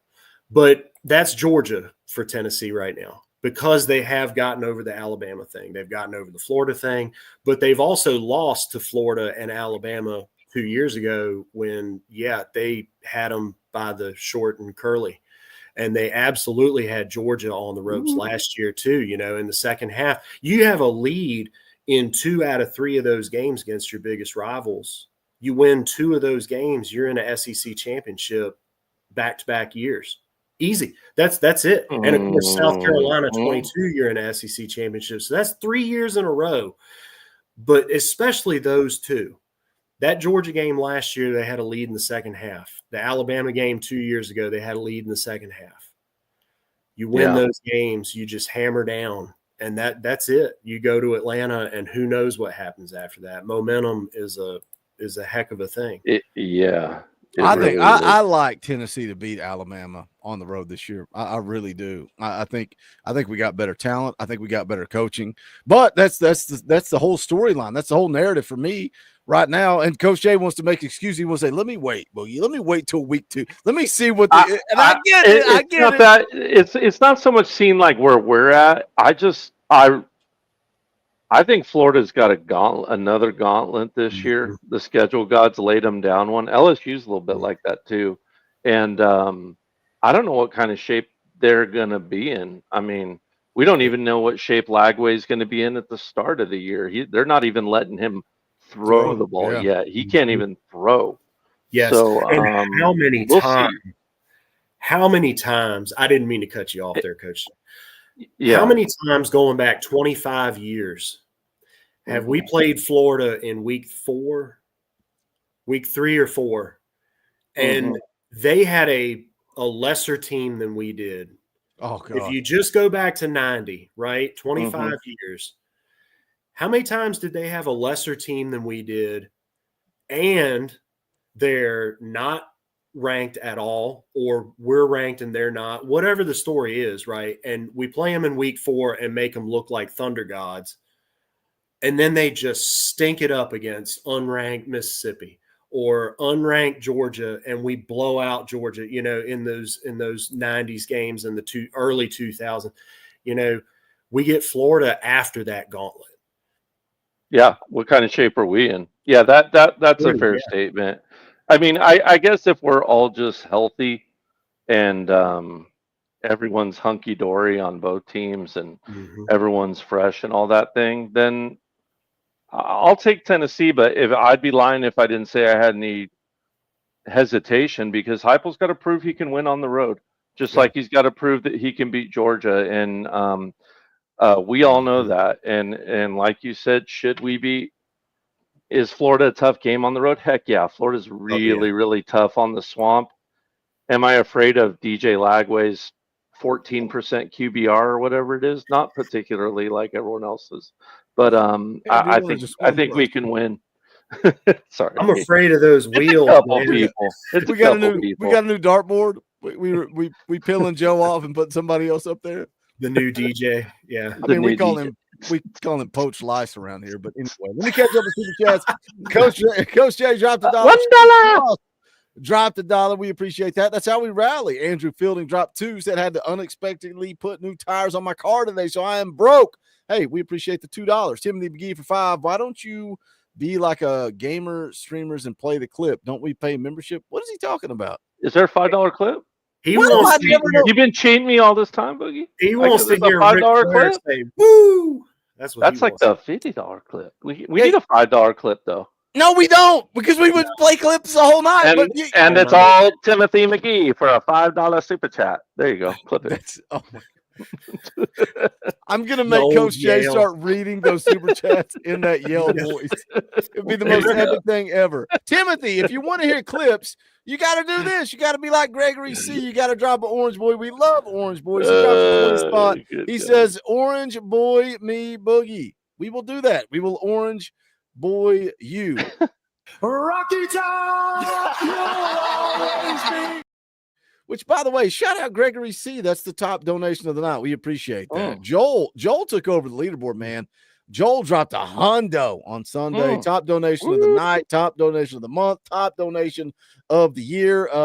Timothy dropped another $2 and says, Coach Garner, we want to see Coach Garner. Where are we at? How are we? We're $59 away. We got a long way to go in a short time to get there. If you guys want the Coach G press conference, we'll do it, but it's $59. We got to rally. We got 109 people watching. If everybody drops 50 cents, 50 cents, we'll be there and make it happen. We're going to take one more topic from Tom. Tom and Seth are the only two people it's a fan call-in show. Tom and Seth are the only fans that we have. One more topic for Tom. If we don't get there, then we're going to call it a night. Lee Honda for 2 says, not even sure why we're rallying. Just got off. LOL. LOL. If we not that got Tom. No. It's just the way it rolled off, you know. He just got off work, Tom. He just got off work. 57. If we raise $57 by the time we wrap this next topic, we've got a 10-minute interview from Coach G. 11-minute and 32-second, actually. Come on. We're going to watch the entire thing on air. If not, we're going to call it a night. Tom, the floor is yours. What's one last topic, whether it's Rodney Garner's press conference. Yeah, I was just thinking to myself. I couldn't hear anything. Did somebody say something? I didn't hear anything. Can I wish for more wishes? Yeah, exactly. Because I want a hot fudge Sunday and an undefeated season, but I don't know what to do with my third wish. But yeah, as far as the development, last year this time, if y'all remember, what was one of the things? There were 2 or 3 really hot topics we were talking about, but one thing sticks out in my mind is the receiver room. Are we going to see 2 full lines of, 2 lines of 3 receivers each? We're probably not going to see that now, just on the experience that the guys don't have. I forget who number 6 is in the slot. Top 5 receivers got some experience, if I'm not mistaken. But what are we going to see from the receivers? They're going to run crisp routes like last year. because the routes were there last year. And Coach Jay, I think the last time you and I were playing NCAA football, we were talking about this. My offense, it was there, but the pass blocking was not. Pass blocking was not there. The routes were there. Drops were also there, unfortunately. But are they going to run the crisp routes? Pass blocking going to be there. And is Nico going to hit them? Are they going to catch them? That's 4 things got to happen. They're going to run the ball. Like Boogie, you're talking about the other day in one of your videos, in multiple videos, actually. It's my favorite stat about Tennessee. Led the SEC in rushing 2 years in a row. They run the rock. But if you get just 10, 15% better on throwing and catching and pass blocking, you're just going to blow the lid off of it. And you're going to see what was up in 22. If they executed in 2024, Yep. Could we have been the number 1 scoring offense in the country? Maybe. Yeah. We had 4 drops against Arkansas, 4 drops against Arkansas that I remember specifically that could have made a huge difference in the game, especially in the fourth quarter. We had 1 drop. Junior. Slot? Thornton. Yeah, Dante Thornton had a drop on an easy slant route. I'm sitting there ripping my eyeballs out. But, those simple things and what Coach Heupel's always talking about, doesn't have to be perfect. Ain't going to be perfect. It takes 11 guys doing ordinary things at an elite level. Let me catch up with the chat. Let's see here. Pavel drops a $2 super chat. Coach Jay, $2. Todd Landers for 5 says, give me one of them $5 clips. Coach, can you read that super chat? It's old Todd Landers with 4 George Washingtons and 99 Abraham Lincolns. There you go. That's the best read I could possibly ask for. Big TS for 10 says, I'm down. And Michelle says, I'm sick and tired of somebody else being on the leaderboard. I'm going to drop the top super chat of the night. We'll play the clip from Michelle. Rocky Top, you'll always be. Shout out, Michelle. Got those doggos on the profile. Look at those. I bet those are good boys. You think those are good boys? I bet they're good boys. Those are good boys. Them's is good boys. $13 away. $13 away. For me, when I look at the wide receiver room, I think production. It's like the offensive line, young blood, fresh blood. I'm excited because I think they can be better. I think everybody that hit the portal, good riddance. I don't care. I think the offensive, the production could be better from that wide receiver unit. What concerns me is depth, because you look at the depth chart. Mike Matthews, Chris Brazzell, Braylon Staley. I think those 3 guys can be productive. You go to the 2 deep, you got Travis Smith, a freshman, who I think can be – I think the sky's the limit for Travis Smith. Verdarius Jackson, same deal, a true freshman. Amari Jefferson, a guy coming off of hip surgery he's not produced in college football at all. Like as a freshman, he was banged up. He wasn't on the field at Alabama, didn't get an opportunity. I don't know. But I'm telling you, I'm excited about seeing new bodies. Like you said earlier, Tom, with the offensive line, I'm excited about seeing new bodies. Good to see Ambrose Agamoro in the chat. What is up, man? Thank you so much for. I don't know if you guys saw the tweet that I shared. Did you bamboozle? Did you bamboozle your son? Like, he had no idea mom was on campus. He was talking to dad on the phone, talking to dad on FaceTime. Looks up, sees mom around in the corner. I just got chills thinking about it. Man, don't take mom for granted. So shout out to the Agamoro family. Thank you for sharing that clip with us. Timothy McGee for 10. One step closer. $3. We need $3, and we'll keep this thing going. Go ahead, Coach. I cut you off. What were we talking about again? Oh, the wide receivers. Yeah. Wide receivers. Hey, look, less can be more sometimes, right? When we had a small rotation in 22 is when it was at its hottest. I think you'll see a little bit more rotation, even though it's a little shallower. I like Rodarius Jackson a lot. I like the way he pops out of his breaks. I like the way he catches the ball. I like the way Travis Smith catches the ball too. It's early, but Travis Smith and Rad Jackson both know how to run routes. I mean, you don't have to be a football expert to see that. Both of them can catch the ball really, really well outside of their body. Both are extremely athletic and are dudes and can go up and get the ball and catch over people. I think our evals are on early with them. we've said it a couple times about a couple of coaches. We're looking at our wide receiver coach. We think we got a couple on the hook. What are you going to do with them? Develop them, right? You got Boo Carter. I don't think there's any doubt that Boo Carter's got all the athleticism in the world, all the skill in the world. What are we going to do with him? How are we going to develop him? Staley, absolute lightning rod. I've heard a lot of people talking in the chat, a lot of buzz about him being faster than Hyatt out there on the field with the speed tracker on. That's a scary thought when you got that. And Mike Matthews just looks smooth as silk out there, and it's early. And yeah, we hadn't seen him with live bullets flying around us yet. So could be a smaller core, could be a much, much, much more dangerous core. And I think just on its face, I like their ball catching ability better than the previous year, but we'll see what they come up with, man. It's going to be exciting to see. And it's like you said, Boogie, you've said it a couple times on this channel. Make a list of all the wide receivers we just lost, and then make a list of the wide receivers that are here, and you tell me which team you want. I don't think anyone can look you or I or Tom or whoever, any other Vol fan in the eye and say, I'd rather have that list of other guys. I just don't think that's a thing whatsoever. Now, if you want to sit here and say, yeah, we didn't get Zachariah, we didn't get X, Y, and Z in the portal. Yeah, maybe I'll listen to you, but I do like what we have in the room. They got to stay healthy. I would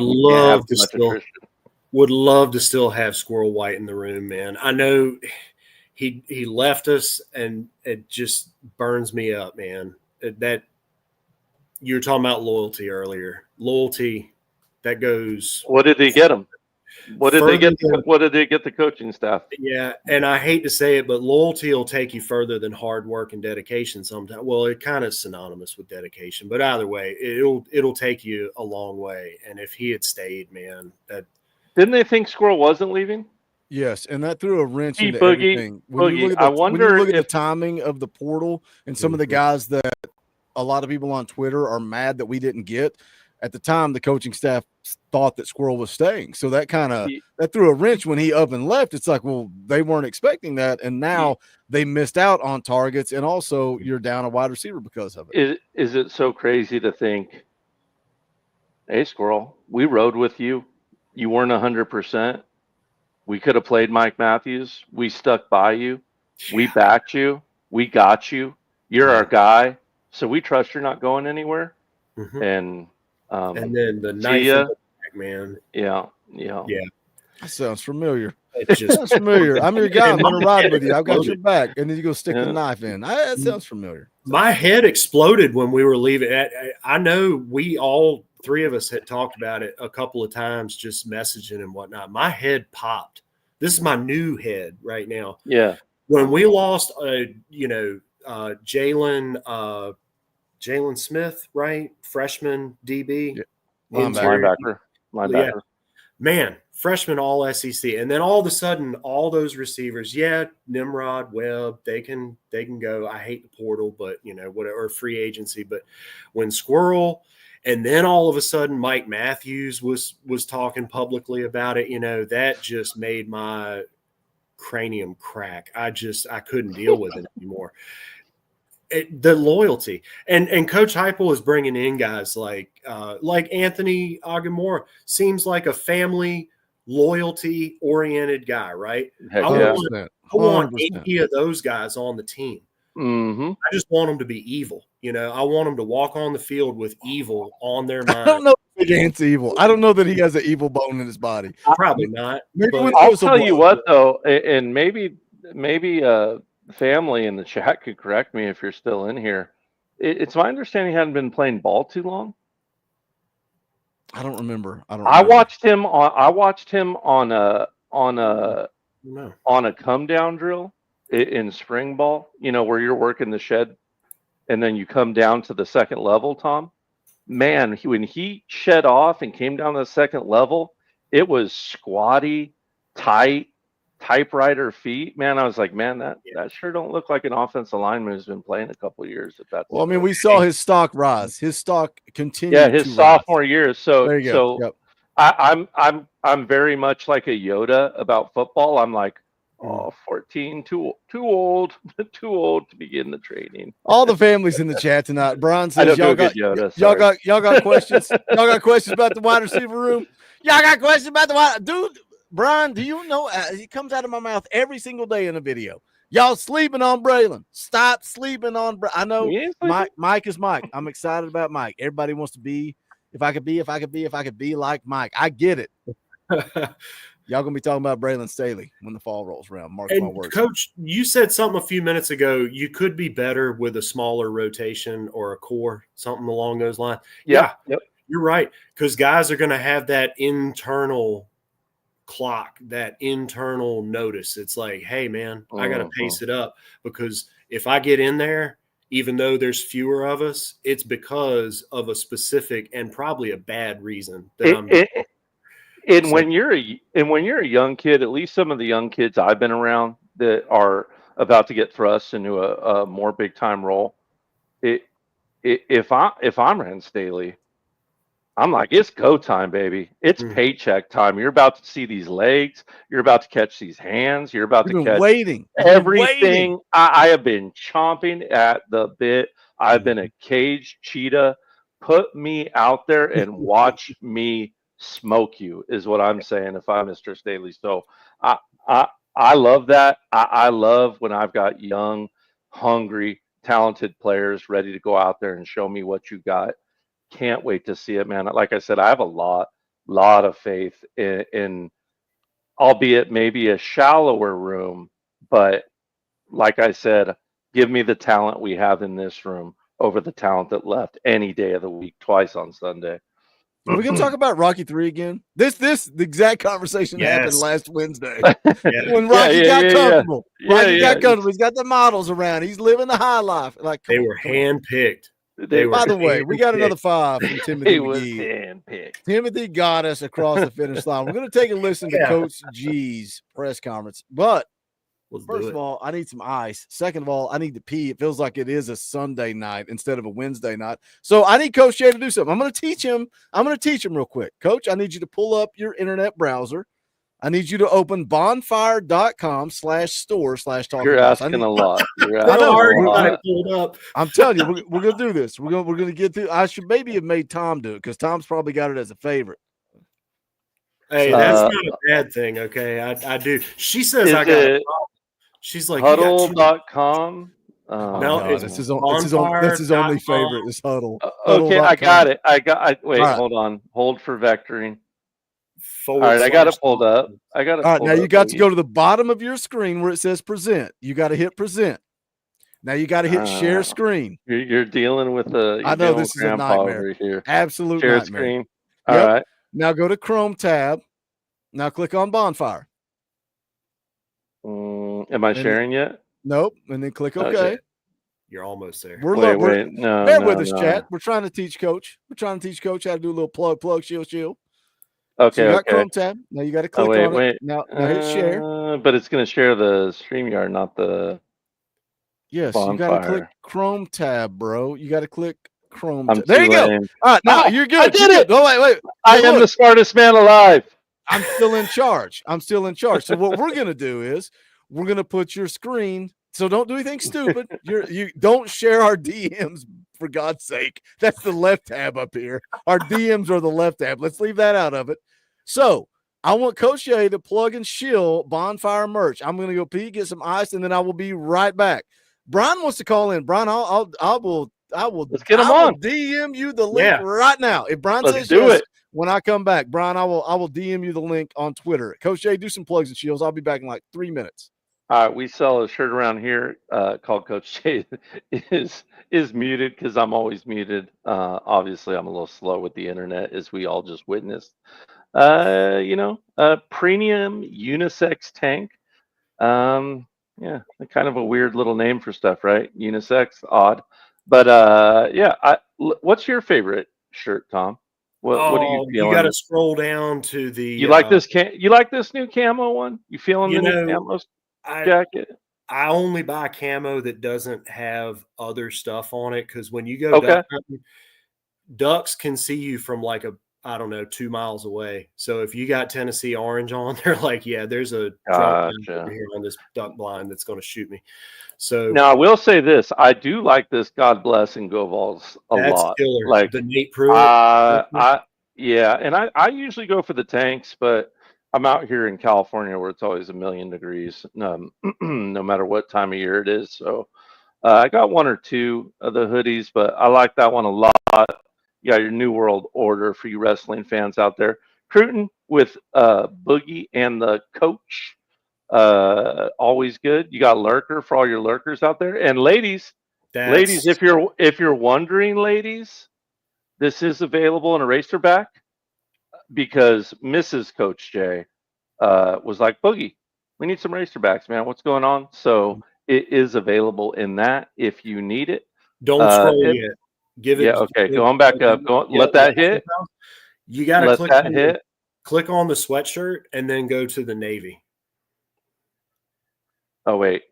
Yep. There you go. And then hover over the navy. That is clean. That's looking pretty good. Yep. It's looking pretty good. All right. Dude. Oh man, it brought me all the way back to the top. But the chosen one, all right, Nico, chosen one. There you go. Cultivate. I've got this tank and this shirt. I like it a lot. Pretty clean. Just the old classic Talkin VAWLS. I got a Colt member long sleeve too. I like that one too. I get asked about it all the time out here in California, so I like it. And then Fugga, F-U-G-A, however you guys want to say that. You say it. Gator hater. I know a lot of us hate the Gators. And then the good old TriStar. And finally, the number one seller. I got that for my grandmother. Shirt. I got to tell you, there's that. Yeah. When I of all things, I have the black one, just the black regular shirt. When I went to the South Carolina game, because it was a blackout game in the revenge year at home, I wore this, and man, I got stopped by I don't know how many members of the student body asking me where I got that shirt. So Boogie and Dauber, Boogie, you're gonna have to update this, man. The election's over. You guys lost, man. I don't know what to tell you. You got to roll midterms. You guys, yeah, midterms. I need a better running. I need a better running mate. Running mate. Dauber didn't do his job. Yeah. And then Vols by 50. Oh yeah. Dude, that's one of my favorites. That is a clean. What I don't like though, I like to have our branding on it. So at least when people see the shirt, they're like, "Oh, Talkin VAWLS." Is there any way you can make it to where it's a mustard bottle hitting Lane Kiffin in like the side of the head? I don't know. I think you'd sell more. I might get sued. Or like he just got hit and it's like on the floor a little bit. Am I allowed to say that? All right, sorry. And we elite and we beat Bam. But you got a lot of merch here, bro. I know. I'm about to delete. I'm gonna make you send me more stuff. God, I still need to send you the muted shirt. Nobody's buying your muted shirt. You're not muted anymore. You do. That's one of the cleanest shirts we have. NBA Jam logo with TBA. Come on, bro. Woo! Flat bill.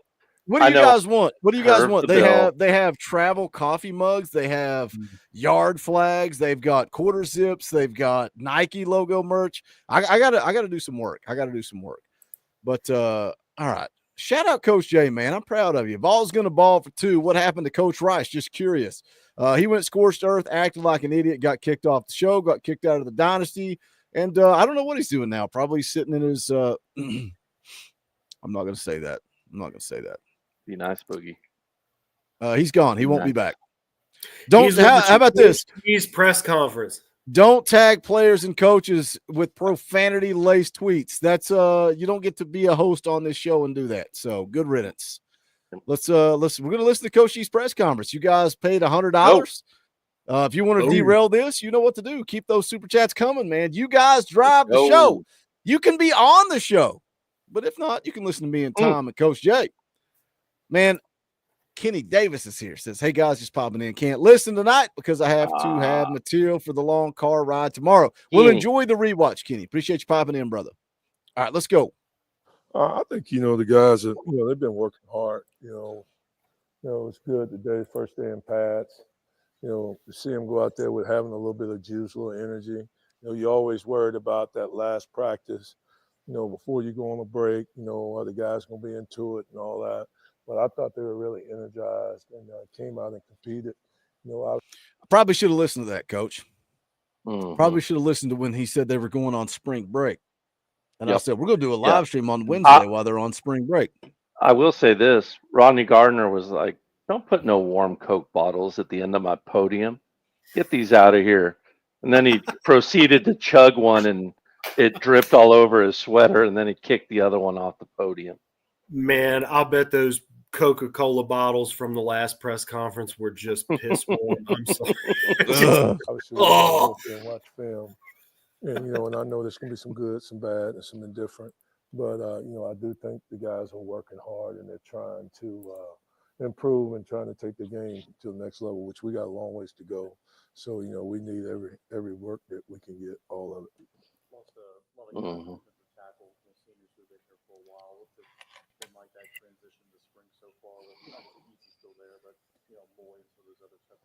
Well, obviously, it's their turn. This is their team, and their watch. What are they willing to accept? What are they going to let happen on their watch? But I've been pleased with Jackson and Bryson.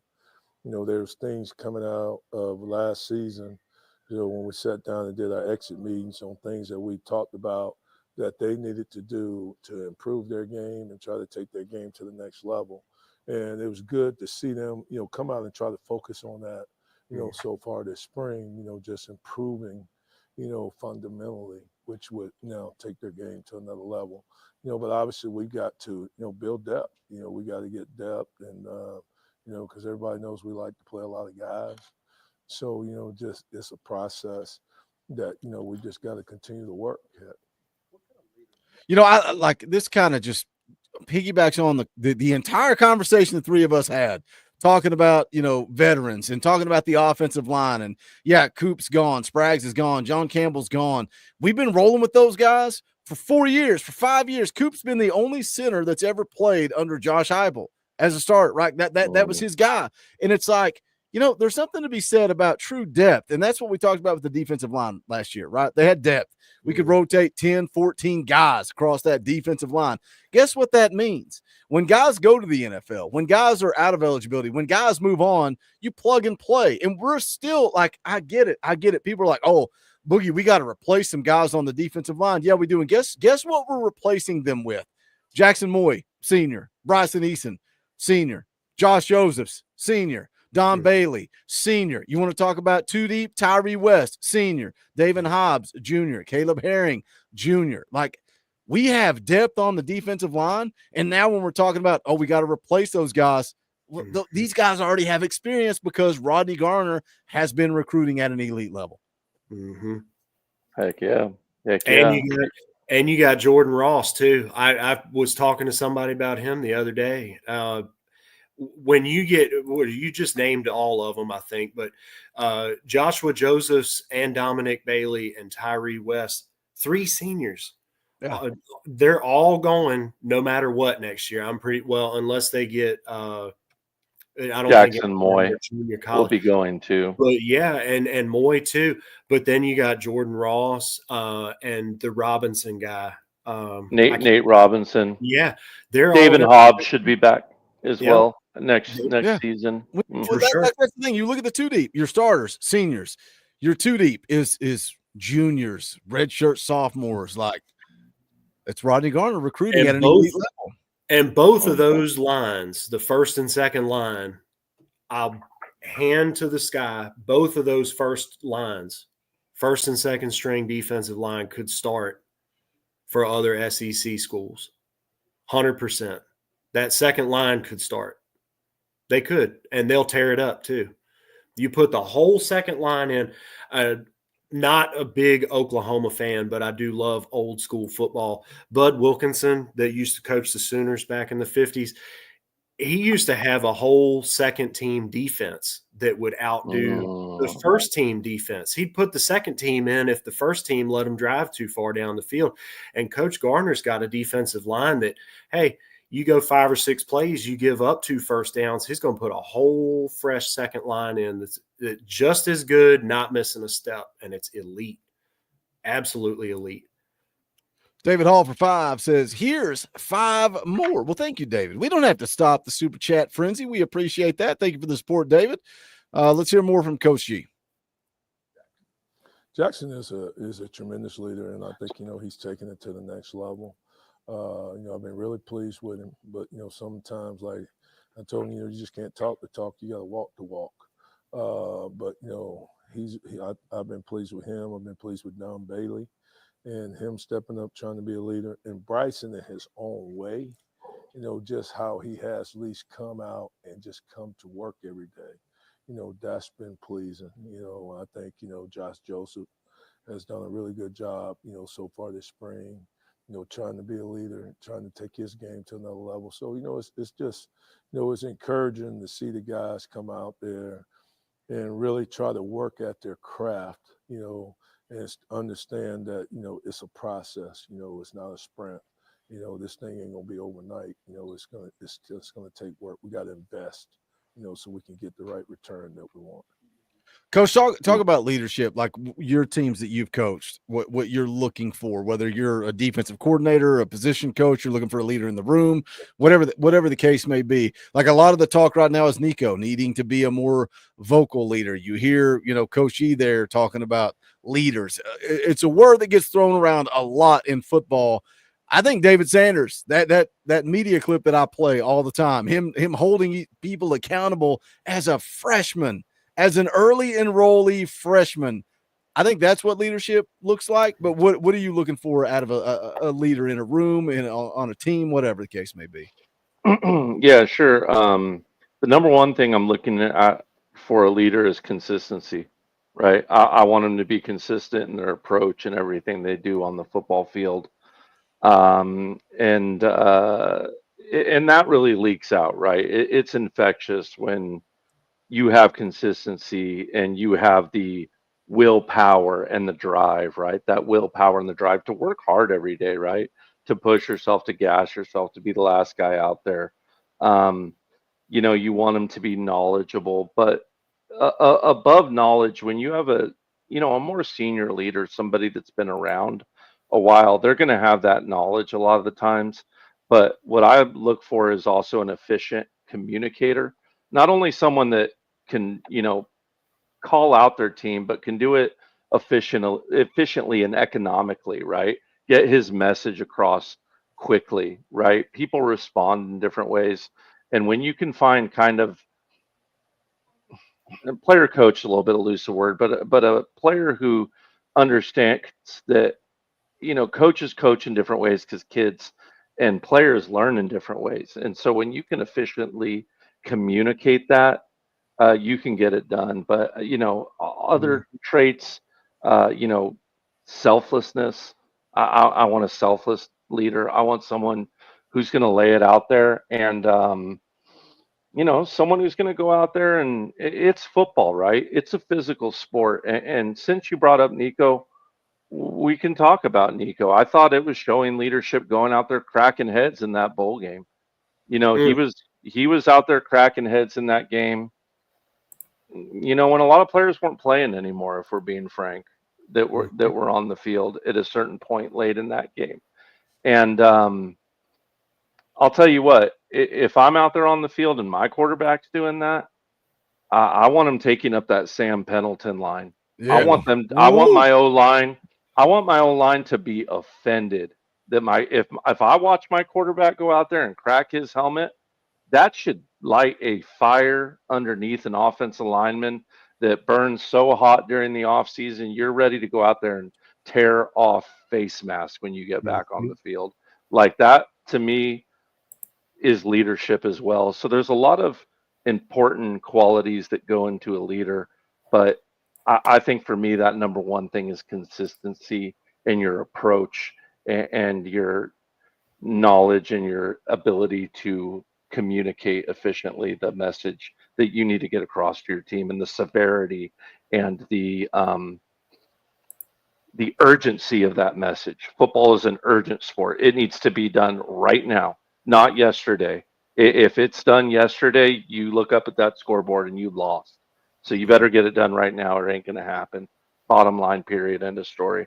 Can I play the Sam Pendleton clip just for context? Because Sure, I love it. I love it. Let's play it. I think one thing I will say is that I care about my guys. You know, I have a real issue with people touching my quarterback, running back, stuff like that. Like, if you're in the backfield, you're my family. Especially if you're on my line, you're even more my family. You know, that's kind of my mindset when I walk on the field.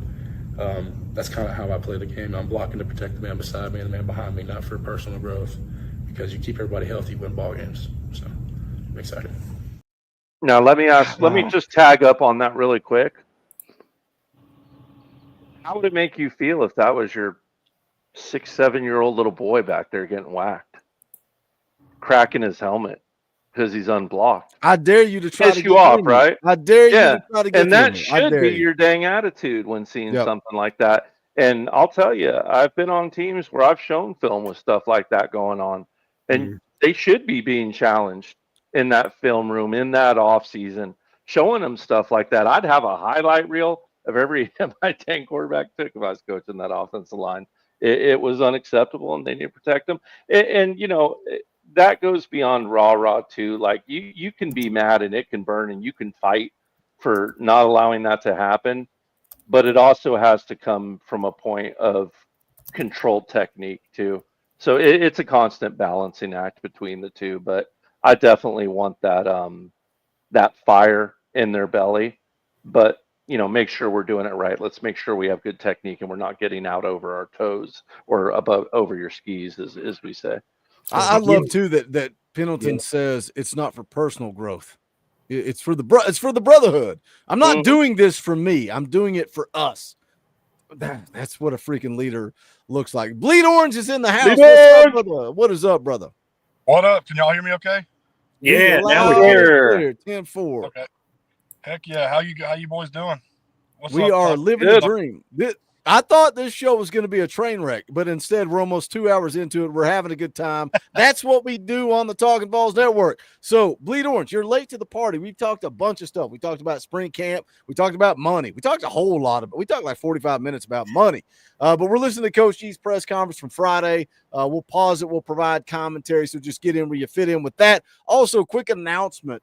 First of all, smash the thumbs up. Only 75 people have hit the thumbs up, and I'm pretty pissed off about that. Can we fix that? Can you hit the thumbs up, smash it, destroy it? I would appreciate it. Also, next Wednesday, hopefully, good Lord, Coach Jay, tell me if I'm wrong, there will be some practices before then, and we'll have some news to talk about next Wednesday. Kaner is going to be in the house. He owes me a favor. He up on short and said, Boogie, get on Locked On Vols right now. I did it 2 minutes later. I said, you owe me one, Kaner. So he will be in the house next Wednesday for about 30-ish minutes. We'll talk to Kaner about spring camp, and then we'll do our regular Wednesday show. So make sure you dial in for that. Sunday, 6:30, EA Sports College Football 25. Regular schedule. I know I said we're going to do the fan call-in show Sunday, move EA Sports to Tuesday. No, regular schedule, Sunday, EA Sports College Football. Let's hear more from Coach G. Tom, you already know, Bleed Orange. If you want to tell me, I got something I got to say, tell me to pause it, we'll pause it.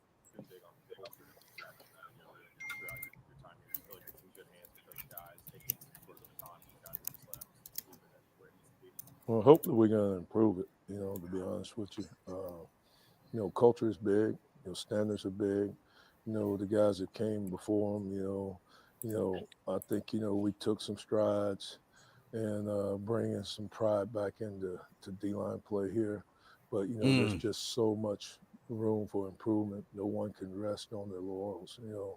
So we got to keep working. You know, it's something that's always ongoing. The line keeps getting moved, you know, so we just got to continue to work and continue to improve and continue to strengthen. With how much you guys did rotate guys on the defensive line, how have you seen it, or how do you hope it makes the transition seamless without having guys like Amari, Omar, and Elijah? I really don't understand the question, but we got to develop more guys so we continue that tradition, you know. So right now it's just a process, you know, and some guys being banged up, so it's been a little bit more of a stressor, because Hobbs obviously is out, Nathan Robinson, so but now it's the next man up, but I do think it's given Campbell and Utley probably more reps than they probably really wanted to take this spring, because now they're getting a more of a workload, and really trying to strain and see, hey, we say we want to play as freshmen, but now you got to get out there and actually put that work in. And like I said, you can't talk your way on the field. And I always tell them, if I could spray paint you great, I would, but that ain't the way it works. You got to put in that work. It don't work like that. So it's a growing process. I think the guys would probably be better to answer those questions for you than I am. But they're working, they're being pushed, and like I told them, they've just got to get comfortable being uncomfortable, and that is my job as a coach, to put them in uncomfortable situations and get them comfortable being there. So now we can get the good stuff to come out. And that's just what we're trying to do, to try to get good and greatness to come out of it. Y'all ever get comfortable being uncomfortable? No. Don't lie to me. It ain't easy. It ain't easy. It ain't easy. Go ahead, Bleed Orange. You said all the time. Go with it. That's my life. I mean, being in the Marine Corps, embrace it. There you go.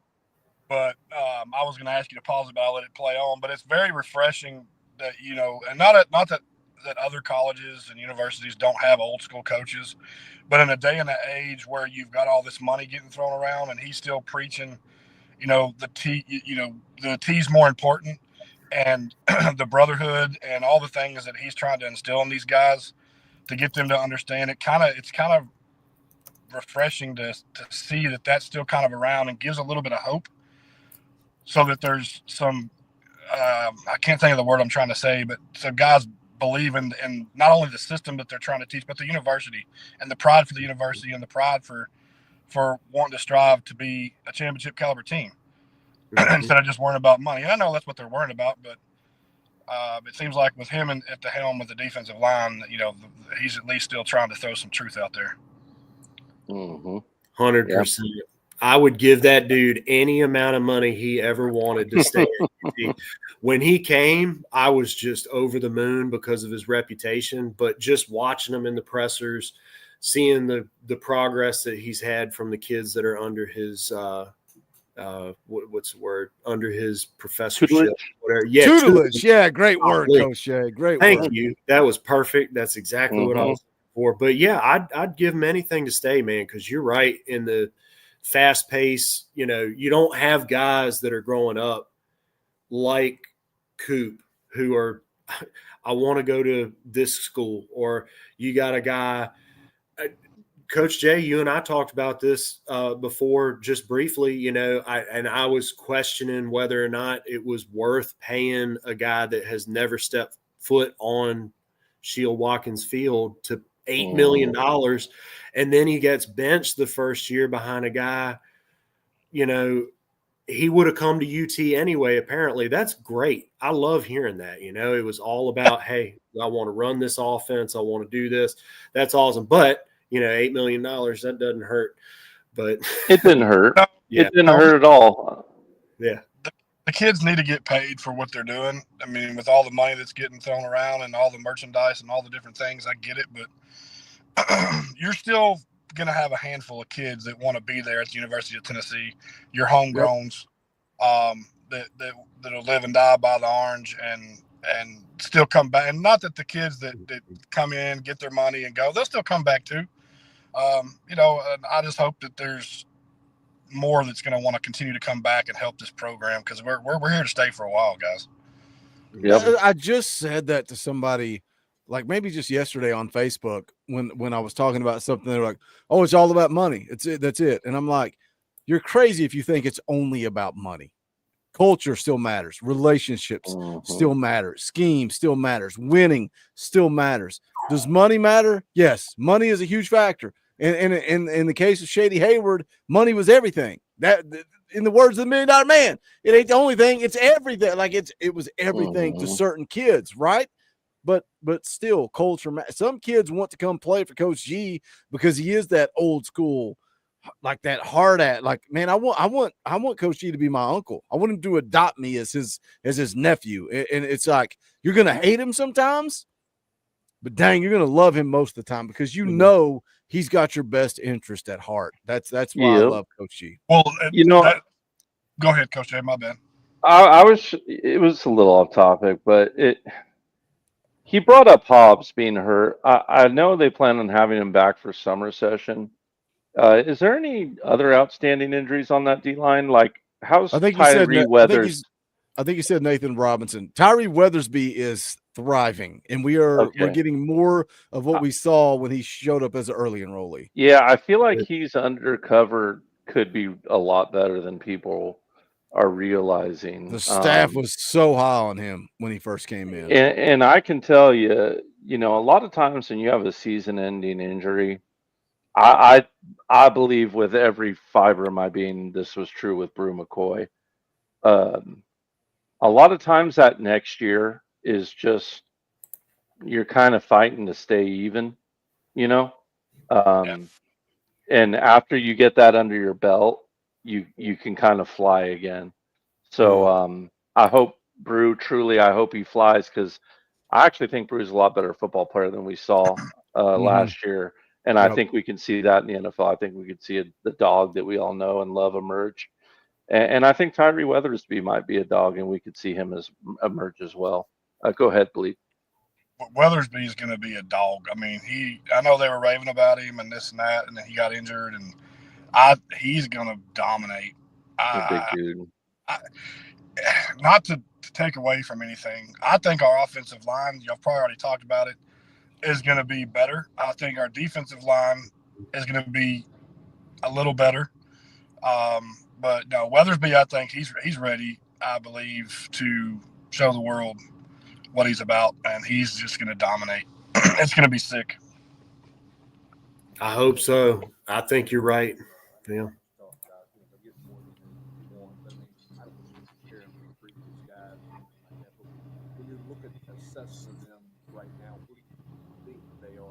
Coach G really does have some freaking meat hoofs on him. Yes, Well, I mean, they're going to have to be ready. I mean, we don't really have a whole bunch of choices. So, I think they're very talented, big men that we've got to really work on improving their play so that they can go out and compete and play at a championship level in this conference, which it ain't easy. I mean, it ain't easy, so. But the one thing I will say about both of those young men, they've handled it well. I mean, compared to like sometimes everybody handles G differently. All right, so I've actually been pleased with the way that they've handled me. They're tough-skinned. That's what I'm going to start saying to all these pricks that roll through this channel and they get mad at me. I'm going to say everybody handles Boogie differently. Some of y'all can handle it, and some of y'all are freaking weak sauce. And you get kicked to the curb, and now you're crying in mommy and daddy's house. Sorry. You can get on them, you can push them, and it seems not to rattle them. So with that being said, I'm encouraged that we're going to get there. But we're a long way from being there. But I like their attitude. I like their work ethic. I'll be excited to get the guys back that are banged up when we can get them back in the summer camp and fall camp and all that, and see how we can mix and match and see what we can come to.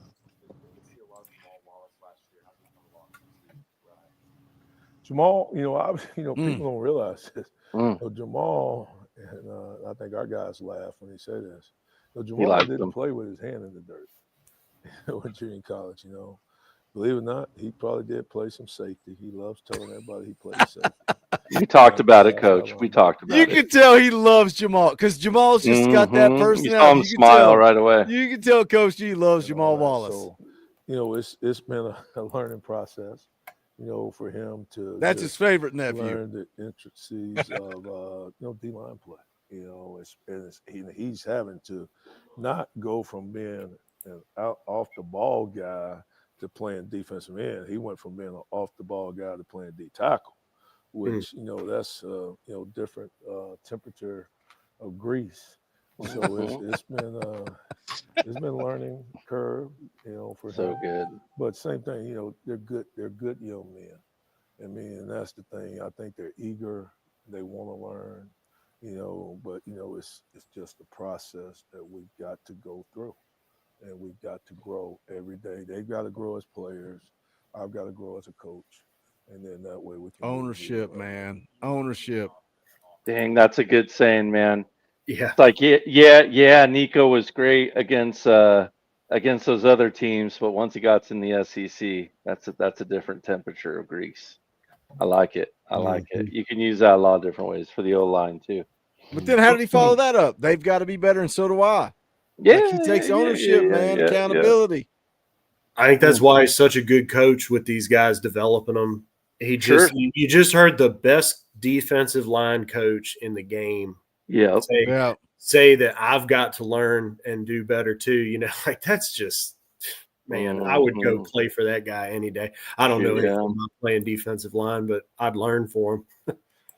There you go. I'd love to hear him yell at you, Tom. It'd make me so happy. Oh man, my coach used to hate me. No, he loved me, but he used to hate me too. That's the best relationship, man. That's the best relationship.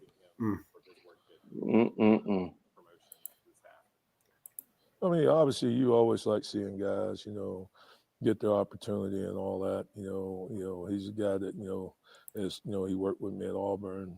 Came here. Chop, talking about Coach Chop. It's just good to see people get rewarded and all that. And just get that opportunity. What goes into his hard work? Oh yeah, he does a great job with it, man. He's relentless. He does a great job of building the relationships, and he works at it. He builds trust and all that. And adds value. In a thing that's sort of getting lost in today's new age of different way of recruiting, but he does it. Just a great job. There you go, Tom. Those relationships, building that trust.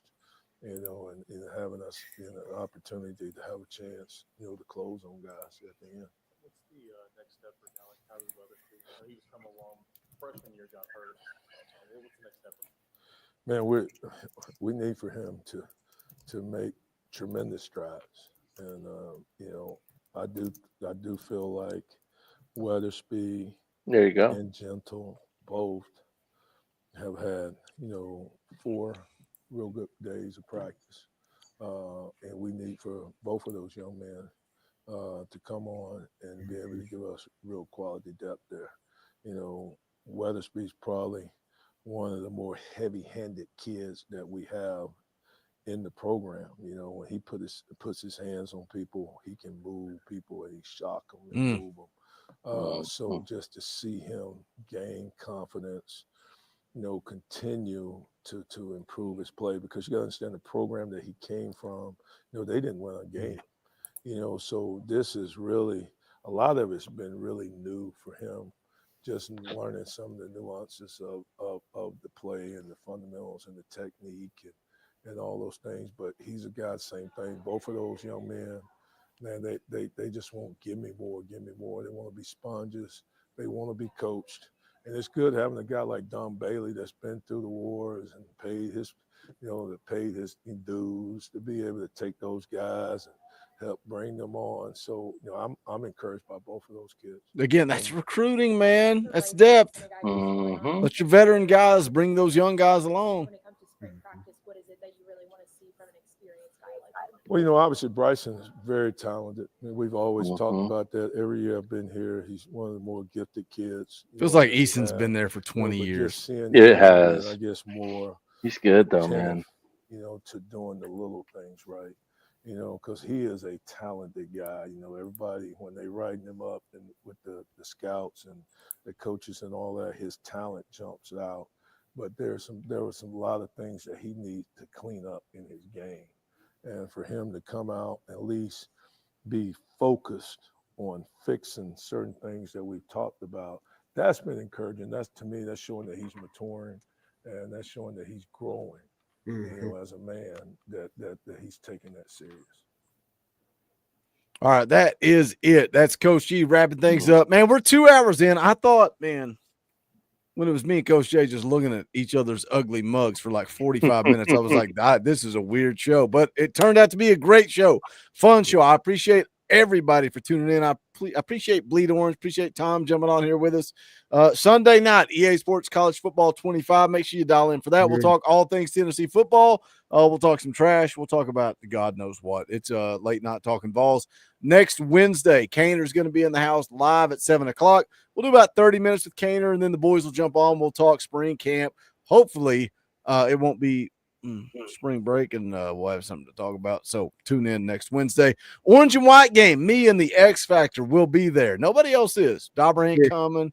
Coach ain't coming. Everybody bells out. But me and the X Factor and Kevin. Kevin will be there. Kevin will be there hanging out. If you guys want a T-shirt design, he will help you out with that. So we'll put out the location. I'm thinking G10, but I don't even know if it's open, but I will let you guys know. But regardless, we will be there, talking Vols, hang out. And then when we go in the stadium, it is general admission. So we can all sit together. We can hang out. We can watch the Orange and White game. You can't watch it on TV, but you can watch it with me and the X Factor. But that is going to do it for tonight. Appreciate you guys. Love you guys. Smash that thumbs up on the way out the door. For Coach Jay, for Bleed Orange, for Rocky Top Time, my name's Boogie Bentley. This is the Talkin Vols Network.